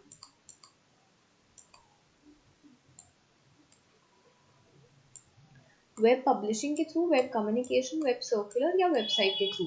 देखो गाइस, यहाँ पर क्या दिया हुआ है कि हम लोग जो नॉलेज है, जो इतना सारा नॉलेज है, वो अच्छे से मेंटेन कर सकते हैं और कभी भी एक्सेस कर सकते हैं by using hypermedia and web technology. So इसका क्या आंसर होगा, वेब पब्लिशिंग. मोस्टली हम लोगों ने ये MCQ बूस्टर में किया है, इसके साथ साथ हम लोगों ने रेगुलर में भी बहुत अच्छे से किया है कि वेब पब्लिशिंग क्या होता है. हम लोग वो वेब पे ऐसी चीज़ें पब्लिश करते हैं जो कोई भी कहीं से भी एक्सेस कर सकता है, ऐसी नॉलेज जो बहुत अच्छे से मेंटेन की हुई होती है. All right. नेक्स्ट है which of the following protocol is used by the web. HTTP, ये तो हमें लास्ट मॉक टेस्ट में भी आया था. Which choose the correct spelling in the given options. Zoom करना पड़ेगा. जेलोस, गैलोस, गैलोस और गैलोस. इसका ऑप्शन नंबर सी आना चाहिए, गैलोस. राइट. अब ये मैं आपको नहीं बता सकती कि ये कैसे आपको पता चलेगा कि ये राइट आंसर है. Okay. Memo, report, office order, circulars, graphs, charts, staff newsletter, email are all examples of written communication. Memo लिखा हुआ होता है, रिपोर्ट लिखा हुआ होता है, ऑफिस ऑर्डर लिखा हुआ होता है. तो यहाँ पर क्या आएगा? Option number B. ठीक है. Fill in the blank choosing the most appropriate option. There isn't dash water in the overhead tank. There isn't any water. यहाँ पर ऑप्शन क्या आएगा? ए. इसमें कुछ पानी ही नहीं है. जो टैंक हमारे ऊपर है इसमें कुछ पानी ही नहीं है. तो यहाँ पर ऑप्शन क्या आएगा? Option number A. Fill in the blanks by choosing the most appropriate option. A fire broke dash in the neighborhood. A fire broke out. Fire break out होती है तो यहाँ पर broke दिया हुआ है तो broke out होगी. Broke away नहीं होता है. Broke from भी नहीं होता है. Broke off भी नहीं होता है. Broke off मतलब तोड़ देना. ये क्या हुआ? Fire एकदम burst हो गई तो a fire broke out in the neighborhood. ठीक है. Oh my God, ये वाला क्वेश्चन भी आया हुआ है. A letterhead contains the following: company logo, name and address of registered office, contact numbers, all of the above. यहाँ पर क्या ऑप्शन आएगा? all of the above. अगर आप लोगों ने MCQ बूस्टर पढ़ा होगा तो आपको ये पता होगा. बाकी सब भी देखा होगा तो आपको पता ही होगा. Dash is a global network of networks. नेटवर्कों का नेटवर्क. ये क्या है? इंटरनेट है. ये हम लोगों ने देखा था. जैसे हम बोलते हैं ना ये बापों का बाप है, वैसे ही ये क्या था? Dash the global network of networks. ये सारे नेटवर्क्स का बाप है. ये एक ग्लोबल नेटवर्क है. तो ये क्या है? इंटरनेट है. ठीक है. Sorry. The vertical network is usually between dash and dash. ये सुपीरियर और सबऑर्डिनेट के बीच में होता है. हमसे कोई ऊपर है और हमारे कोई नीचे है तो ये इन दोनों के बीच में होता है वर्टिकल नेटवर्क. ठीक है. तो यहाँ पर ऑप्शन ए आना चाहिए. Right. Choose the most appropriate option for each of the following sentence, each of the following questions. Ab initio means, देखो दूसरी बार आ रहा है हमारे MCQ booster से, मतलब यही सेम क्वेश्चन दूसरी बार आ रहा है. Ab initio का मतलब होता है from the beginning. A communication should be clear. देखो कुछ कुछ ना ऐसे क्वेश्चंस भी आएंगे जब आपको देखने का भी, बाकी ऑप्शंस देखने का भी काम ना पड़े. A communication should be clear so that the recipient can understand what the sender really wants to communicate. Denotes which principle? Clear. यहाँ पर क्या वर्ड दिया हुआ है? क्लियर. तो क्लैरिटी, समझ, सामने वाले को क्लैरिटी मिलनी चाहिए. तो यहाँ पे क्या आएगा? प्रिंसिपल ऑफ क्लैरिटी आएगा. देखो यहाँ ऑप्शन बी है. आपको ये सेंटेंस में से वर्ड देखने हैं, समझने हैं और उसमें से चूज करना है कि कौन सा प्रिंसिपल है. देखो गाइस, एक प्रिंसिपल तो आपको पूछेंगे ही. हम लोगों ने फर्स्ट मॉक टेस्ट में भी देखा था. नेक्स्ट है, और डैश इज एन इवैल्यूएशन और असेसमेंट और review of a particular event, issue, period or a set of circumstances which relates. ये हम लोगों ने किया है. बताओ बताओ किसमें किया है हम लोगों ने? ये हम लोगों ने MCQ बूस्टर में किया है. Business report. बिजनेस रिपोर्ट एक ऐसी रिपोर्ट होती है जहाँ पर हम लोगों के, इसमें मैंने आपको तब ये भी बोला था कि आप लोग कंफ्यूज मत हो जाना इतने सारे वर्ड्स देखकर. अभी तो आपको समझ में आ जाएगा कि यहाँ पे क्योंकि लिखा हुआ है बिजनेस रिपोर्ट, लेकिन वैसे आपको समझ में नहीं आएगा. तो आपको क्या क्या याद रखना है कि इट इज़ एन इवैल्यूएशन और असेसमेंट और रिव्यू. एक पर्टिकुलर इवेंट का रिव्यू होता है. जैसे कि हम लोग एनुअल रिपोर्ट्स देखते हैं तो वो क्या है? एक पर्टिकुलर पीरियड का है. एनुअली हम लोग रिपोर्ट को देखते हैं. ठीक है. तो यहाँ पे क्या आएगा answer? Business report. Dash is used to find, retrieve and display information available on the world wide web. ये हम लोगों ने ऑलरेडी कर लिया है. ऑप्शन ए है इसका, web browser. Communication where messages are communicated through body language, facial expressions and gestures. Oh माँ, हाय राम, ये क्यों वो क्यों? हम लोग ये सब कुछ हमारे फेशियल एक्सप्रेशन से जब बताते हैं तो इसे कौन सा कम्युनिकेशन कहते हैं? नॉन वर्बल कम्युनिकेशन कहते हैं. हम लोगों ने इसके पहले भी ये वाला क्वेश्चन देख चुके हैं जब वर्बल कम्युनिकेशन का ऑप्शन आया था. Any deleted mail is put in dash folder. जब हम कोई मैसेज को डिलीट कर लेते हैं, ये भी हमने इसके पहले डिस्कस कर लिया, तो उसको हम डालते हैं ट्रैश में, है ना. वो आपको कहाँ दिखेगा? ट्रैश में. तो इसका आंसर बी आ जाएगा. Fill in the blanks choosing the most appropriate option. They always give the available seats to dash comes first. whomever, whoever, whom, whichever. which तो नहीं होगा, आपको भी पता है. अब दो ऑप्शन है आपके पास, whoever comes first या whomever comes first. तो यहाँ पे क्या आंसर होना चाहिए? whoever comes first. जो भी पहले आ गया उसको वो लोग सीट दे देते हैं. ऑप्शन आएगा ऑप्शन नंबर डी. ठीक है. हम लोग नेक्स्ट क्वेश्चन देखते हैं. In each of the following sentence 4 words और phrases are underlined. If there is any mistake with regard to grammar or usage, it is underlined part only. Identify the incorrect part. Evidently our product is the most unique in the market. Evidently he wrongly लिखा हुआ है, तो यहाँ पर answer क्या होगा? It is evident होना चाहिए था. Evidently is not the right word, और एविडेंटली के बाद कॉमा बी होना चाहिए था. दोनों मिस्टेक्स हमने तो निकाली, तो यहाँ पर आंसर क्या होगा? ए. ए कहाँ दिया हुआ है? क्योंकि ये वाला ए है, तो ऑप्शन कौन सा होगा? ऑप्शन नंबर बी होगा. ठीक है, alright. Find out the most appropriate meaning of the given word from the choices given below. Treason.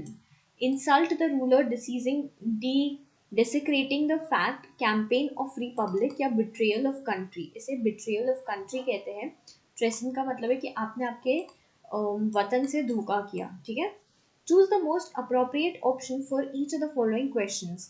Amicus curiae means, हो सकता है शायद आपको डिफिकल्टी आए, लेकिन इसका आंसर है a friend of the court. Next है, choose the most appropriate option for each of the following questions. Faux pas. अब ये लैटिन टर्म है, फिर से फॉक्स पास का मतलब होता है social blunder. Okay, next. The purpose of MIS is to prepare future plans for short and long term basis, to allow management by exception to report to the organization performance to shareholders. All of the above है, ये सारी चीज़ें करता है. ठीक है, okay. यहाँ पर भी वो सेम चीज़ करनी है जो हम लोगों ने इसके पहले देखी थी. इन each of the following sentence 4 words और phrases are underlined. If there is any mistake with regard to the grammar or usage, it is in the underlined part only. Identify the incorrect part. The most difficult job is to bend and lift the weight. C होना चाहिए, और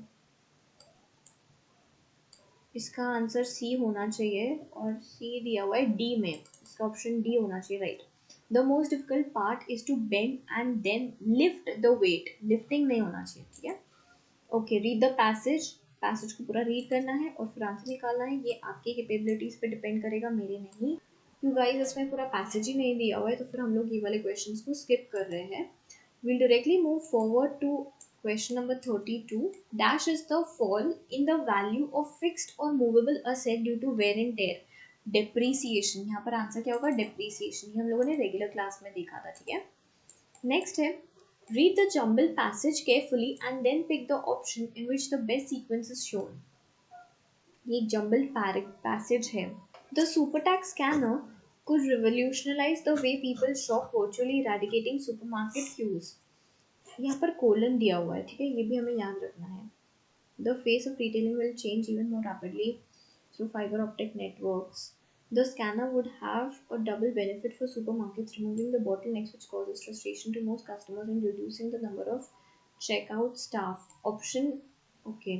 An electric scanner which can read the entire contents of a supermarket trolley at a glance has just been developed. देखो option first क्या होगा? ये fourth वाला option first होगा. अब हम इसमें देखते हैं कौन से इसमें. ऑप्शन ए और डी में सबसे पहला है ऑप्शन 4, तो ठीक है, सबसे पहला ऑप्शन 4 है. उसके बाद हमें देखना है कि इसके बाद कौन सा ऑप्शन आएगा. An electronic scanner which can read the entire contents of a supermarket trolley at a glance has been just developed. इसके बाद क्या आ सकता है?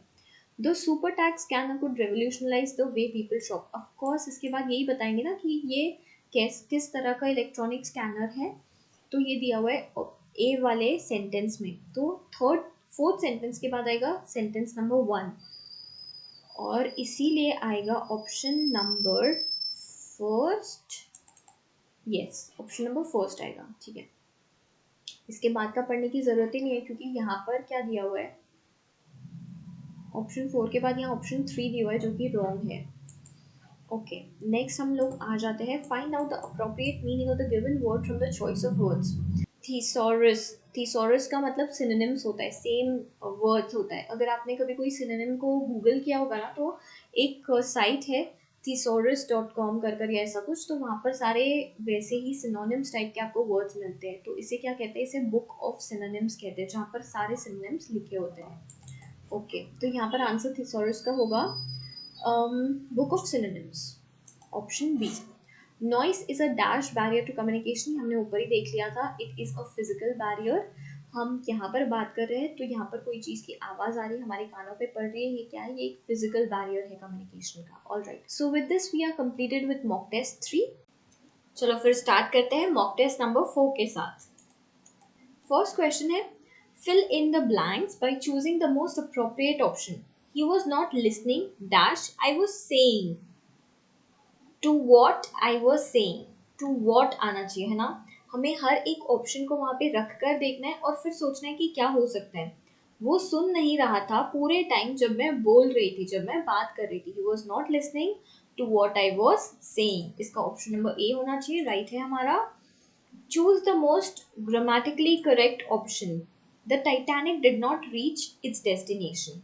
The Titanic did not reach his destination नहीं होता है, देयर भी नहीं होता है, हर भी नहीं होता है, तो यहाँ पर ऑप्शन ए आएगा क्योंकि टाइटैनिक एक बोट है और वो बोट एक थिंग है और थिंग को हम इट के नाम से रिप्रेजेंट करते हैं, ठीक है। नेक्स्ट क्वेश्चन पे आ जाते हैं। Choose the correct spelling in the given option below. Adherence, adherence का स्पेलिंग डी ऑप्शन होगा। एडहेरेंस मतलब कोई चीज को फॉलो करना, कोई प्रिंसिपल को फॉलो करना, कोई रूल को फॉलो करना। एडहेरेंस आर ए नहीं होता है, आर ई होता है और यहाँ पर बीच में ए आ गया है। सो करेक्ट स्पेलिंग क्या है, ऑप्शन नंबर डी, ठीक है। नेक्स्ट क्वेश्चन है, choose the most appropriate option for each of the following question. Mala fide means, ये हम लोगों ने एमसीक्यू बूस्टर में किया था अगर आपको याद होगा तो। Mala fide means bad intention, option number D. और बोनाफाइड मतलब in good intention, in good faith, ठीक है। देखो गाइस, ये वाले जो एमसीक्यू बूस्टर था ना, वो मैंने इनफैक्ट मॉक टेस्ट लाने से पहले ही ये सारे एमसीक्यू बूस्टर के क्वेश्चंस लिखे थे और वहाँ से बहुत सारे क्वेश्चंस यहाँ पर पूछे गए हैं। तो प्लीज़ आप लोग वो श्योरली करना। ये वाले जो क्वेश्चंस मैं भी आप ही लोगों के साथ देख रही हूँ, मैंने पहले से देख कर नहीं रखे थे और हम लोग साथ साथ में सॉल्व करते जा रहे हैं, सो दैट आपको भी समझ में आए मेरा थॉट प्रोसेस क्या है, जो भी मैं आपको बोल रही हूँ, जो भी मेरे माइंड में फर्स्ट थॉट आ रहा है, और आपको भी समझ में आए कि आपको किस तरीके से पेपर को अटेम्प्ट करना है। इसीलिए मैंने ये पहले से देख कर नहीं रखे थे questions. Dash is distracting and interferes with the communication process. Noise, noise is distracting and interferes with the communication process. इसका आंसर बी आएगा, ठीक है। Communication is a dash process as it incorporates the changing shape of the participants and environment. ये हम लोगों ने देखा था डायनामिक प्रोसेस है, हम लोगों ने फीचर्स ऑफ कम्युनिकेशन में देखा था कि कम्युनिकेशन एक डायनामिक प्रोसेस है क्योंकि यहाँ पर जो पार्टिसिपेंट्स है वो कंटिन्यूसली चेंज होते जाते हैं। यहाँ पर मैंने आपको रेगुलर क्लास में मोस्टली एग्जांपल दिया था कि क्या आपके जो फ्रेंड्स 10th में थे वो अभी तक है, नहीं, अभी सीएस के फ्रेंड्स होंगे, अभी आपको ट्यूशन में आपके फ्रेंड्स मिले होंगे, पहले आप लोगों ने शायद आपके स्कूल के फ्रेंड्स होंगे। तो it is a dynamic process. पहले हम लोग टेलीफोन से बात करते थे और अभी हम लोग कैसे बात करते हैं, through video conferencing, through video calls, ठीक है। Read the jumbled passage carefully and then pick the option in which the best sequence is shown, ठीक है। देखो गाइस, यहाँ पर अगेन हो सकता है कि हमारा जो थॉट प्रोसेस है वो मैच ना हो।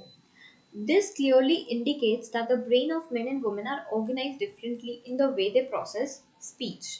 Difference in way of language is of especially interest to brain researchers. However, aphasia, a kind of speech disorder, is more common in men than in women when the left side of the brain is damaged in an accident or after stroke. ठीक है, फिर इसके बाद क्या आएगा, इसके बाद आएगा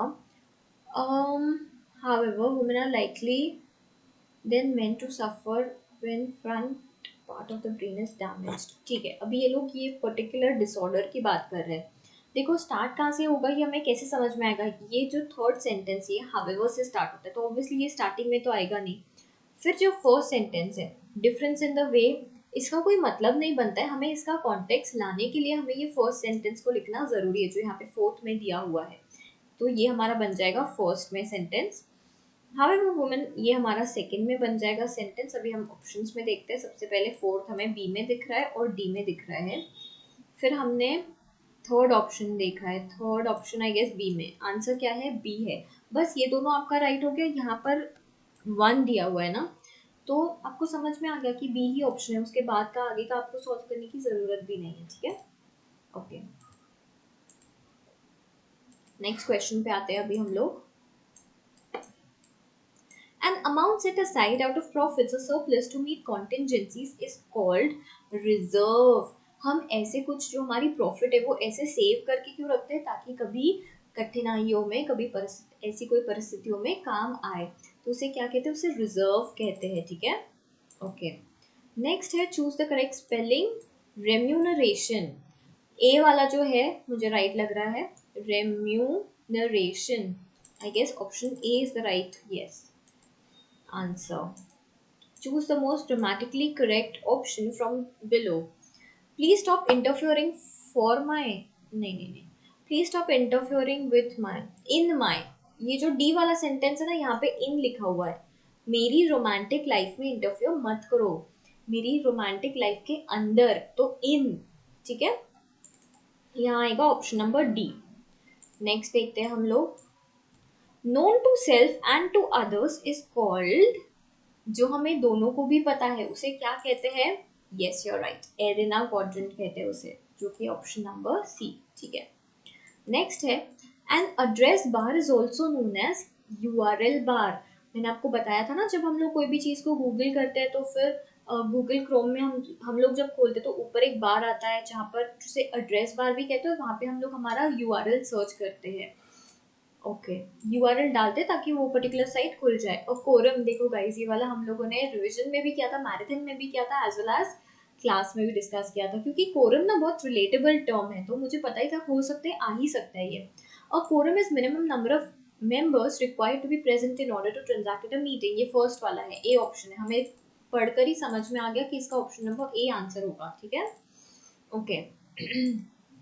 Find out the most appropriate meaning of the given word from the choice given below. Empathy, empathy का क्या मतलब है? हम सामने वाले के लिए कुछ अंडरस्टैंडिंग, हम सामने वाले को समझने की कोशिश करते हैं, उसके जगह पर रहकर खुद उनको समझने की कोशिश करते हैं, उसे क्या कहते हैं? एम्पथी कहते हैं. हमने एम्पथेटिक लिसनिंग में भी देखा था, तो उससे आपको समझ में आ गया होगा. तो हमें क्या करना है, इसका अप्रोप्रिएट मीनिंग देखना है इन सारे वर्ड्स में से. तो कौन सा आएगा? ट्रैंक्विलिटी नहीं आएगा, आयर नहीं आएगा, ऑपोजिशन नहीं आएगा, अंडरस्टैंडिंग, डी ऑप्शन आएगा. Price lists, manuals, purchase orders are example of external communication. हम लोग हमारी प्राइस लिस्ट किसको भेजते हैं? हमारे जो कस्टमर्स हैं उनको भेजते हैं. और कस्टमर्स कौन है? एक्सटर्नल लोग हैं. हम लोग इंटरनली प्राइस लिस्ट और मैनुअल्स और परचेस ऑर्डर्स एक्सचेंज नहीं करते हैं. तो यहाँ ऑप्शन आएगा option number B. Okay, question number 16. The workers' empowerment and their participation in management has led to an increase in the flow of downward, upward, diagonal, horizontal. Upward communication. जो workers है, जो lower level के हैं, वो लोग जाते हैं ऊपर के लेवल पे, तो उसे क्या कहते हैं? Upward communication. ठीक है, ऑप्शन बी. काफी अच्छा क्वेश्चन था वो वाला. Choose the most appropriate option for each of the following questions. Pro रेटा. प्रो रेटा का मतलब होता है उसके रेट में. हम लोग ऐसे बोलते हैं ना, हमने प्रो राटा बेसिस पे अलॉटमेंट किया है. अगर आपने प्रोबेबिलिटी पढ़ा होगा तो आपको ये टर्म पता होगा. तो प्रो राटा का क्या मतलब होता है? जितने लोग हैं उतने में डिवाइड किया, अकॉर्डिंग टू रेट और प्रोपोर्शन. तो इसका ऑप्शन नंबर डी आएगा. ठीक है. The purpose of MIS is to reduce management clashes. No. To allocate different type of resources to different functional areas. Yes. क्या है MIS का function? To allocate different type of resources to different functional areas. इसका आएगा option number B. Next question है communication being particular and clear rather than fuzzy and general implies which principle of communication. You guys, हम लोगों ने ये question भी in fact discuss कर चुके हैं. किस चीज में? MCQ बूस्टर में, राइट. तो यहाँ क्या आएगा? Principle of concreteness. कौन सा प्रिंसिपल है? Principle of concreteness. यही इसका आंसर है. हम लोग एकदम पर्टिकुलर है ये चीज़ पे, हम लोग बिल्कुल भी जनरल नहीं है. मुझे तो कोई भी कलर पसंद आता है. मैंने ये वाला एग्जांपल MCQ बूस्टर में लिया था. मुझे तो कोई भी कलर पसंद आता है. नहीं, मुझे पिंक कलर ही पसंद है. इसका मतलब क्या है कि आप बहुत कॉन्क्रीट हो, आप बहुत पर्टिकुलर हो वो चीज़ को लेकर. ठीक है, नेक्स्ट है. देखो यार, मेरे तो MCQ बूस्टर में बहुत ही सारे क्वेश्चन पूछे हैं और मैं आपको 100% श्योरिटी के साथ बोलती हूँ उसमें से और भी क्वेश्चंस पूछ सकते हैं. तो don't forget to revise it before your exams. मैंने आप लोगों को ऑलरेडी नोट्स भी उसकी प्रोवाइड कर दी है. Choose the most appropriate option for each of the following question. To smell a rat means to suspect a trick, to trust blindly, to behave like a rat, to detect a foul smell, to suspect a trick. ऐसी to smell a rat मतलब कुछ तो दाल में तो कुछ काला है, ऐसा हम लोग बोलते हैं ना. या फिर टू स्मेल अ रैट, वैसे ही सेम ये हिंदी वाला प्रोवर्ब था, वैसे ही सेम इंग्लिश में क्या बोलते हैं कि टू स्मेल अ रैट मतलब कि कुछ तो गड़बड़ी है, कुछ तो मैंने मतलब सस्पिशियस है कोई चीज़ को लेकर, उसे क्या कहते हैं, राइट. नेक्स्ट आ जाते हैं हम लोग. Read the jumble passage carefully. यार मुझे ना ये वाला क्वेश्चन बहुत ही बोर होता है. Converting money into several currencies, edit करते हैं ना, ड्रॉ करते हैं हम. Converting the money in several currencies in the course of one trip can also be quite expensive. ये फर्स्ट नहीं आएगा. ट्रैवल, यस ये फर्स्ट आएगा. थर्ड वाला फर्स्ट आएगा, यही है एक थर्ड ऑप्शन. ये फर्स्ट आएगा, हमने समझ लिया. कहीं और थर्ड ऑप्शन है क्या? नहीं है, तो सी इसका आंसर है. क्यों? क्योंकि travel can be very exciting but it can also be very complicated. यही इसका फर्स्ट सेंटेंस आएगा. दीदी आपको कैसे समझ में आया? देखो बच्चों, आपको ये समझना पड़ेगा कि कॉन्टेक्स्ट किस में लेकर जा रहा है, कौन से सेंटेंस से शुरू हो सकता है कोई भी पैराग्राफ, तो आपको समझ में आ जाएगा कि हाँ देखो ये पहले आएगा. ठीक है. नेक्स्ट क्वेश्चन है, fill in the blanks by choosing the most appropriate option. My father was annoyed with me, upon me, towards या फिर against me. तो इसमें आएगा with me. मेरे पापा मुझ पे गुस्सा थे ना, मुझसे नाराज थे ना, तो with me. ठीक है. अभी देखते हैं question number 23rd. Fill up the blank by choosing the most appropriate option. ठीक है. Some people believe that in emotional maturity men are inferior dash women. Against women नहीं, from women नहीं, than women हो सकता है शायद, to women. Men are inferior to women. Option number D आना चाहिए यहाँ पर. Yes. Next है choose the most appropriate option. ठीक है. To pull one's heels means to kick someone with the heels, to walk on the heels, to close the chapter, to wait and rest for some time. To cool one's heel मतलब to wait and rest for some time. इसका option D होना चाहिए. Right. देखो आप वो phrase को पढ़ोगे ना, आपको सारे फ्रेजेस बुक में जो दिए हैं उसको पढ़ने की जरूरत नहीं है. आप जब फ्रेज को ही पढ़ोगे ना तो आपको क्लिक होने लग जाएगा कि हाँ इसका आंसर ये हो सकता है. ठीक है. नेक्स्ट है A/An is an evaluation or assessment or review of a particular event, issue, period or set of circumstances related to a business. ये हम लोगों ने ऑलरेडी देख लिया है. Yes, you're right. It's a business report. ठीक है गाइस, हम लोग नेक्स्ट क्वेश्चन पे आते हैं. Question number 26. Read the Tamil passage carefully and then pick up the option in which the best sequence is shown. She was right about 3, curiosity, freckles and doubt, but wrong about love. 4 of the rings I would be better without love, curiosity, freckles and doubts. ये first आना चाहिए. देखो इसमें है क्या, ये B option इसका right answer है, क्योंकि हम लोग स्टार्ट कहाँ से करेंगे? Four of the rings I'd be better without love, curiosity and freckles and doubt. इसके बाद क्या आएगा? So wrote Dorothy Parker, the American writer. क्योंकि देखो ये आपको अपॉस्ट्रोफी में दिया हुआ है, कोट साइन दी हुई है इस पे, तो ये किसने बोला होगा? So wrote Dorothy Parker, the American writer. मुझे ऐसा लगता है इसका आंसर बी होगा. Let's see. Yes, the answer is B. You guys, हम लोग पैसेज को स्किप कर रहे हैं. रीजन बीइंग कि ये वैसे भी ये वाला पर्टिकुलर पैसेज नहीं आने वाला है, और ये डिपेंड करेगा कि आप किस तरीके से इसको इंटरप्रेट करते हो. तो देयर इज नो पॉइंट अगर मैं आपको पैसेज रीड कर कर भी बताऊँ तो हम लोग will move forward to question number 32. Under dash data can be stored on cloud. Under cloud storage, option C. ठीक है. Find out the appropriate meaning of the given word from the choice of words. Perjure का मतलब होता है to confess नहीं, to hide नहीं, to deny नहीं. Perjure means to lie, किसी को झूठ बोलना, उसका ही क्या मतलब होता है? परजर. Fill up the blanks choosing the most appropriate option. Drinking country liquor at marriage is a custom dash certain tribes.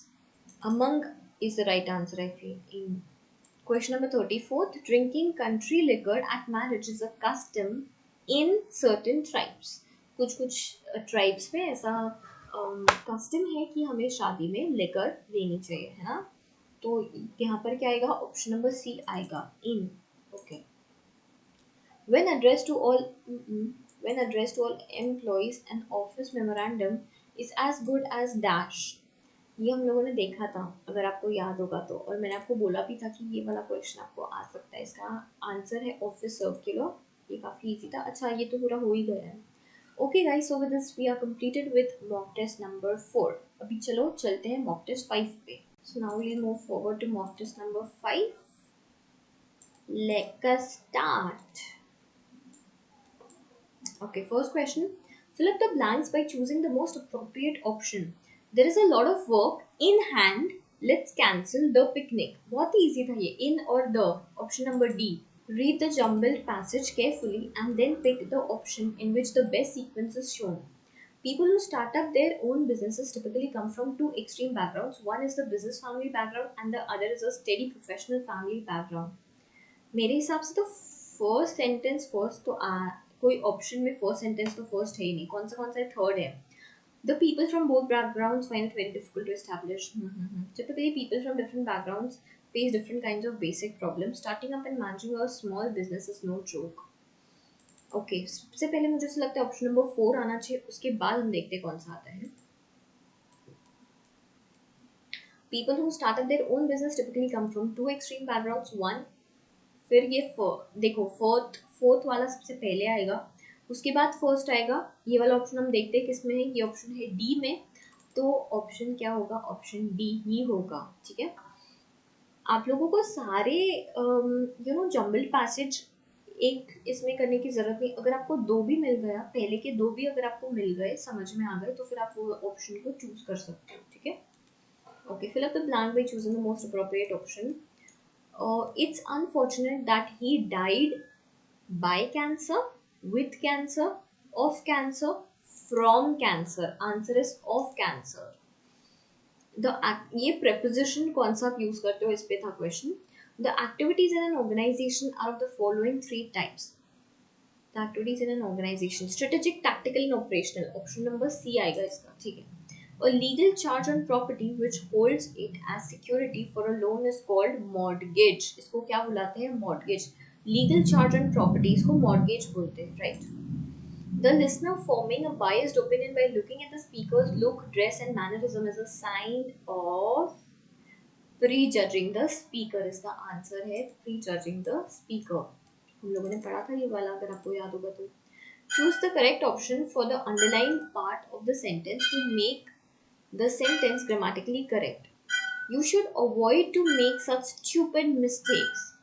You should avoid to make को हमें कुछ और लिखना है. You should avoid to made नहीं होगा. avoid to have नहीं होगा. avoid making. You should avoid to make के जगह हम making लिख सकते हैं. इसको ना gerund बोलते हैं. You should avoid making such stupid mistakes. ठीक है. Bonafide means, अरे देखो ये वाला भी अपना क्वेश्चन आ गया. Bonafide means in genuine. इसका आंसर क्या आएगा. genuine, in good faith. Fill the blanks. Bala along with his friends dash for basketball practice. Bala along with his friends go for basketball नहीं होगा. Are going नहीं होगा. Goes for basketball. Bala along with his friends goes. तो option क्या होगा. Option number C. आप सारे options वहां पर फिट कर देखो, आपको समझ में आ जाएगा कौन सा राइट ऑप्शन है. ठीक है. Choose the correct option from underlying passage to make the sentence grammatically correct. Sheila told her teacher to explain once again. ठीक है. Sheila asked her teacher. Asked ही आना चाहिए यहाँ पर. Order तो हम कर नहीं सकते टीचर को. आप मुझे ऑर्डर करते हो क्या. नहीं दीदी. Said to her teacher भी नहीं होगा. Invited her teacher, no. Asked her teacher is the right option. ठीक है. और dash helps in retrieving the letter at a later stage. यहाँ पर reference number आएगा. हम लोगों ने जो हमारी regular class थी उसमें काफी अच्छे से ये सब कुछ डिस्कस किया था. Okay. Full form of www is world wide web. आपको भी पता है, मेरे को भी पता है. Choose the most appropriate option for each of the following questions. Vis-a-vis. Vis-a-vis का मतलब होता है face to face. इसका मतलब agree नहीं होता है. I don't know why यहाँ पर agree मार्क किया हुआ है. Vis-a-vis मतलब face to face जिसे कहते हैं. Direct भी हो सकता है, but vis-a-vis मतलब face to face. Okay. Read the jumbled passage carefully and pick the option in which the best sequence is shown. थोड़ा सा zoom कर लेती हूँ. Okay. अभी देखो ये वाले क्वेश्चन में ना ऑप्शंस भी देख लो साथ साथ में. सारे ऑप्शंस में सबसे पहला ऑप्शन है 2 नंबर का. ये जो सेकंड है यही सारे ऑप्शंस में। तो सबसे पहले हमें ऐसे ही समझ में आ गया कि सबसे पहले कहाँ से स्टार्ट होने वाला है। Much in medicine which is not taken for granted was undreamed of even as recently as 20 years ago। ये हमारा फर्स्ट सेंटेंस तो ऐसे ही हो गया। फिर सेकंड फोर्थ वाला आएगा। तो देखो अब यहाँ पर दो ऑप्शन है, बी भी है और डी भी है, ठीक है। अभी हम और एक देखते हैं कि इसके बाद और कौन सा आ सकता है। तो हम फिर से पढ़ते हैं पूरा। Much in medicine which is not taken for granted was undreamed the dramatic search in the field of millions of people around the world, progress in diagnosis, in preventive medicine and in treatment both। देखो इसका option D आएगा, for sure इसका answer D आएगा। जब हम लोग ऐसे as a paragraph पढ़ते हैं ना तो हमें एक कंटिन्यूटी मिलती है जब हम एक सेंटेंस को दूसरे सेंटेंस के बाद जोड़ते हैं। जो थर्ड सेंटेंस में नहीं आएगा। थर्ड सेंटेंस में हम अलग से स्मॉल पॉक्स के बारे में बात करते हैं, लेकिन उसके पहले हम लोग फोर्थ सेंटेंस में ये सारी चीज़ों के बारे में बात कर रहे थे। तो ऐसा आपको गेस करना पड़ेगा, ठीक है। आई होप आपको समझ में आया मैं क्या बोल रही थी। All right. Dash folder stores those messages that have been created but not sent by the user so far। Draft में, of course ड्राफ्ट में, option D. Dash listeners literally assess the verbal content on the basis of words, not paralinguistic or non-verbal clues। ये सारे passive type के होते हैं। अभी आ जाते हैं हम क्वेश्चन नंबर 16 पे। Dash listeners literally assess the verbal content on the basis of words, not paralinguistic और नॉन वर्बल क्लूज। इसका आंसर यू गाइस आएगा evaluative listeners. Evaluative listeners literally assess the verbal content. यहाँ पर correct answer D दिया हुआ है, लेकिन इसका आंसर क्या है, इवैल्यूएटिव है। मॉक टेस्ट नंबर 5 में क्वेश्चन नंबर 16 का आंसर है सी, ठीक है। इवैल्यूएटिव लिसनर्स हम लोग एक बार देख भी लेते हैं मॉड्यूल में। ये देखो यहाँ पर दिया हुआ है, evaluative listeners literally assess the verbal content on the basis of words, not paralinguistic और नॉन वर्बल क्लूज। यहाँ पर ये फर्स्ट लाइन में ही दिया हुआ है, ठीक है। ओके, तो यहाँ कौन सा आएगा, इवैल्यूएटिव आएगा, यहाँ डी ऑप्शन नहीं है, ठीक है। In 1965, Dash was the first to demonstrate the use of the first email system known as email, MIT। Massachusetts का जो ये था MIT है इसका answer. Okay, dear sir, madam, in a letter is salutation, of course, बहुत easy था। A litigant is, litigant मतलब जो person केस कर रहा है ना, एक दो लोग होते हैं एक कोई भी केस में, तो उसमें से कोई भी एक पार्टी को हम क्या बोलते हैं, individually a party to a case it's called as litigant, ठीक है। इसका आएगा option number A. Fill in the blank by choosing the most appropriate option. I can't bear dash late, being late, option C, being late. Okay, fill in the blanks choosing the most appropriate. If you promise dash angry with me, if you promise you will not get angry with me, I'll tell you what I broke। If you promise not to get angry with me, इसका answer आएगा option number D, not to get angry with me, ठीक है। Find out the antonym of the given word from the choice given below it। Relinquish, इसका antonym मतलब इसका opposite जानना है हमें। अभी आप लोग प्लीज बिल्कुल भी कंफ्यूज मत होना। relinquish का क्या मतलब है, इसको हमने छोड़ दिया, ये हमारा जो राइट था इसको हमने छोड़ दिया, लेकिन हमें इसका एंटेनिम बताना है, इसका ऑपोजिट बताना है। हमने छोड़ दिया तो इसका एंटेनिम क्या होगा कि हम लोगों ने पकड़ लिया या फिर ये हमारा है। तो इसमें आंसर आएगा ऑप्शन नंबर बी, जो कि है possess। possess मतलब ये मेरी चीज है, I possess this, ये मेरा पोजेशन है। और relinquish मतलब मैंने ये relinquish कर दिया, मैंने ये छोड़ दिया, मैंने ये दे दिया, ठीक है। Choose the misspelled word from below. ये तो हमें जूम करके देखना पड़ेगा। मिसस्पेल्ड वर्ड, डेफिनेट राइट है, ये भी राइट है। रिदम, ये वाला यस मिसस्पेल्ड है। Millennium, option A is misspelled. यहाँ पर एच नहीं होना चाहिए, दो बार एच आ चुका है, ठीक है। Choose the most appropriate option for each of the following questions. To give the name, to give the game away means to lose the game, to give a walkover in a game, to reveal the secret, yes, right, okay। In a dash format of letter layout, the date, reference, subject, material comments from the left margin। अब मेरे को आप बोलना मत कि ये आपको नहीं पता है, क्योंकि हम लोगों ने ये MCQ बूस्टर में भी पढ़ा है। In a blocked format of letter, layout, the date, references, सब कुछ कहाँ से स्टार्ट होता है, लेफ्ट मार्जिन से स्टार्ट होता है, ठीक है। Choose the misspelled word from the below, successor, option C आना चाहिए, हाँ कैरिस्मेटिक, कैरिस्मेटिक का ये स्पेलिंग नहीं होता है, CH आना चाहिए यहाँ पर बीच में, ऑलराइट। फिर से पैसेज आ गया, पैसेज में स्किप कर रही हूँ क्योंकि ये आप ही को करना है अल्टीमेटली, तो I am not helping you towards it, क्योंकि ये पूरा का पूरा तभी डिपेंड करेगा अगर आप इसमें खुद से फाइंड आउट करने की कोशिश करोगे, ये हर एक का पर्सनल स्किल है, ठीक है। ओके तो हम लोग देखो यहाँ पर 4 क्वेश्चंस आपको पैसेज में से आने ही वाले, तो you have to get ready for it, ठीक है। Choose the most appropriate option, और कितने मार्क्स के आएंगे, मोस्टली 1 मार्क के आएंगे, ठीक है। Choose the most appropriate option for each of the following questions, to take a leap in the dark, to discourage someone, to give up, take a risky action. हम लोग ऐसे बोलते हैं ना, to take a leap of faith, take the leap of faith, इसे क्या कहते हैं कि आप रिस्क ले लो, थोड़ा बहुत रिस्क लेना चलता है, तो इसका आंसर क्या होगा, C option, take a risky action, ठीक है। अभी हम लोग आ जाते हैं क्वेश्चन नंबर 33 पे, read the jumble passage carefully. Okay, venture capital is recommended as ideal source of, ये तो फर्स्ट ऑप्शन यही हमें दिख रहा है, इनफैक्ट चारों में भी ये फर्स्ट ऑप्शन है। Several companies including startups have been funded by dedicated venture funds during this decade, ठीक है। Despite this in understands and appreciates, in the Indian context, so venture capital has been a relatively late entrant, it has already made a reasonable impact। देखो first तो हमें पता ही है कि ये वाला आने वाला है, इसके बाद मुझे ऐसा लगता है कि ऑप्शन 4 आना चाहिए, in the Indian context though venture capital has been a relatively late entrant, it has already made a reasonable impact, उसके बाद वो बताएगा कि 7 कंपनीज इंक्लूडिंग स्टार्टअप्स, हाँ, फिर आएगा लास्ट में थर्ड ऑप्शन, तो मुझे ऐसा लगता है ऑप्शन बी इसका आंसर रहना चाहिए, yes, okay. Find out the synonym of the given word below, genial, friendly, blemished, overbearing, hollow. Genial का मतलब होता है friendly, alright. According to dash communication and simplest form of conveying from one person to another, simplest form हमने ऐसे ही याद रखा था, Hudson मतलब सिंपलेस्ट फॉर्म, तो यहाँ पर ऑप्शन आएगा बी।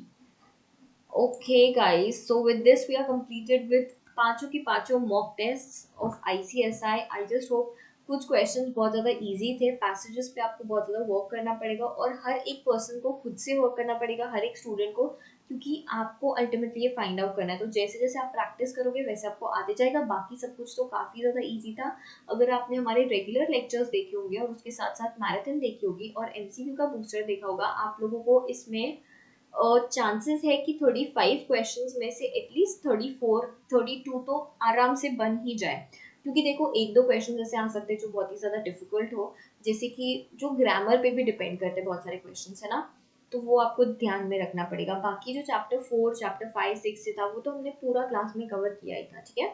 आई जस्ट होप आपको और भी कुछ अगर डाउट्स हो तो आप मुझसे पूछ सकते हो, आई जस्ट होप कि आपके डाउट्स क्लियर हो गए होंगे अभी तक। Thank you so much for watching. See you in the next video. Outro.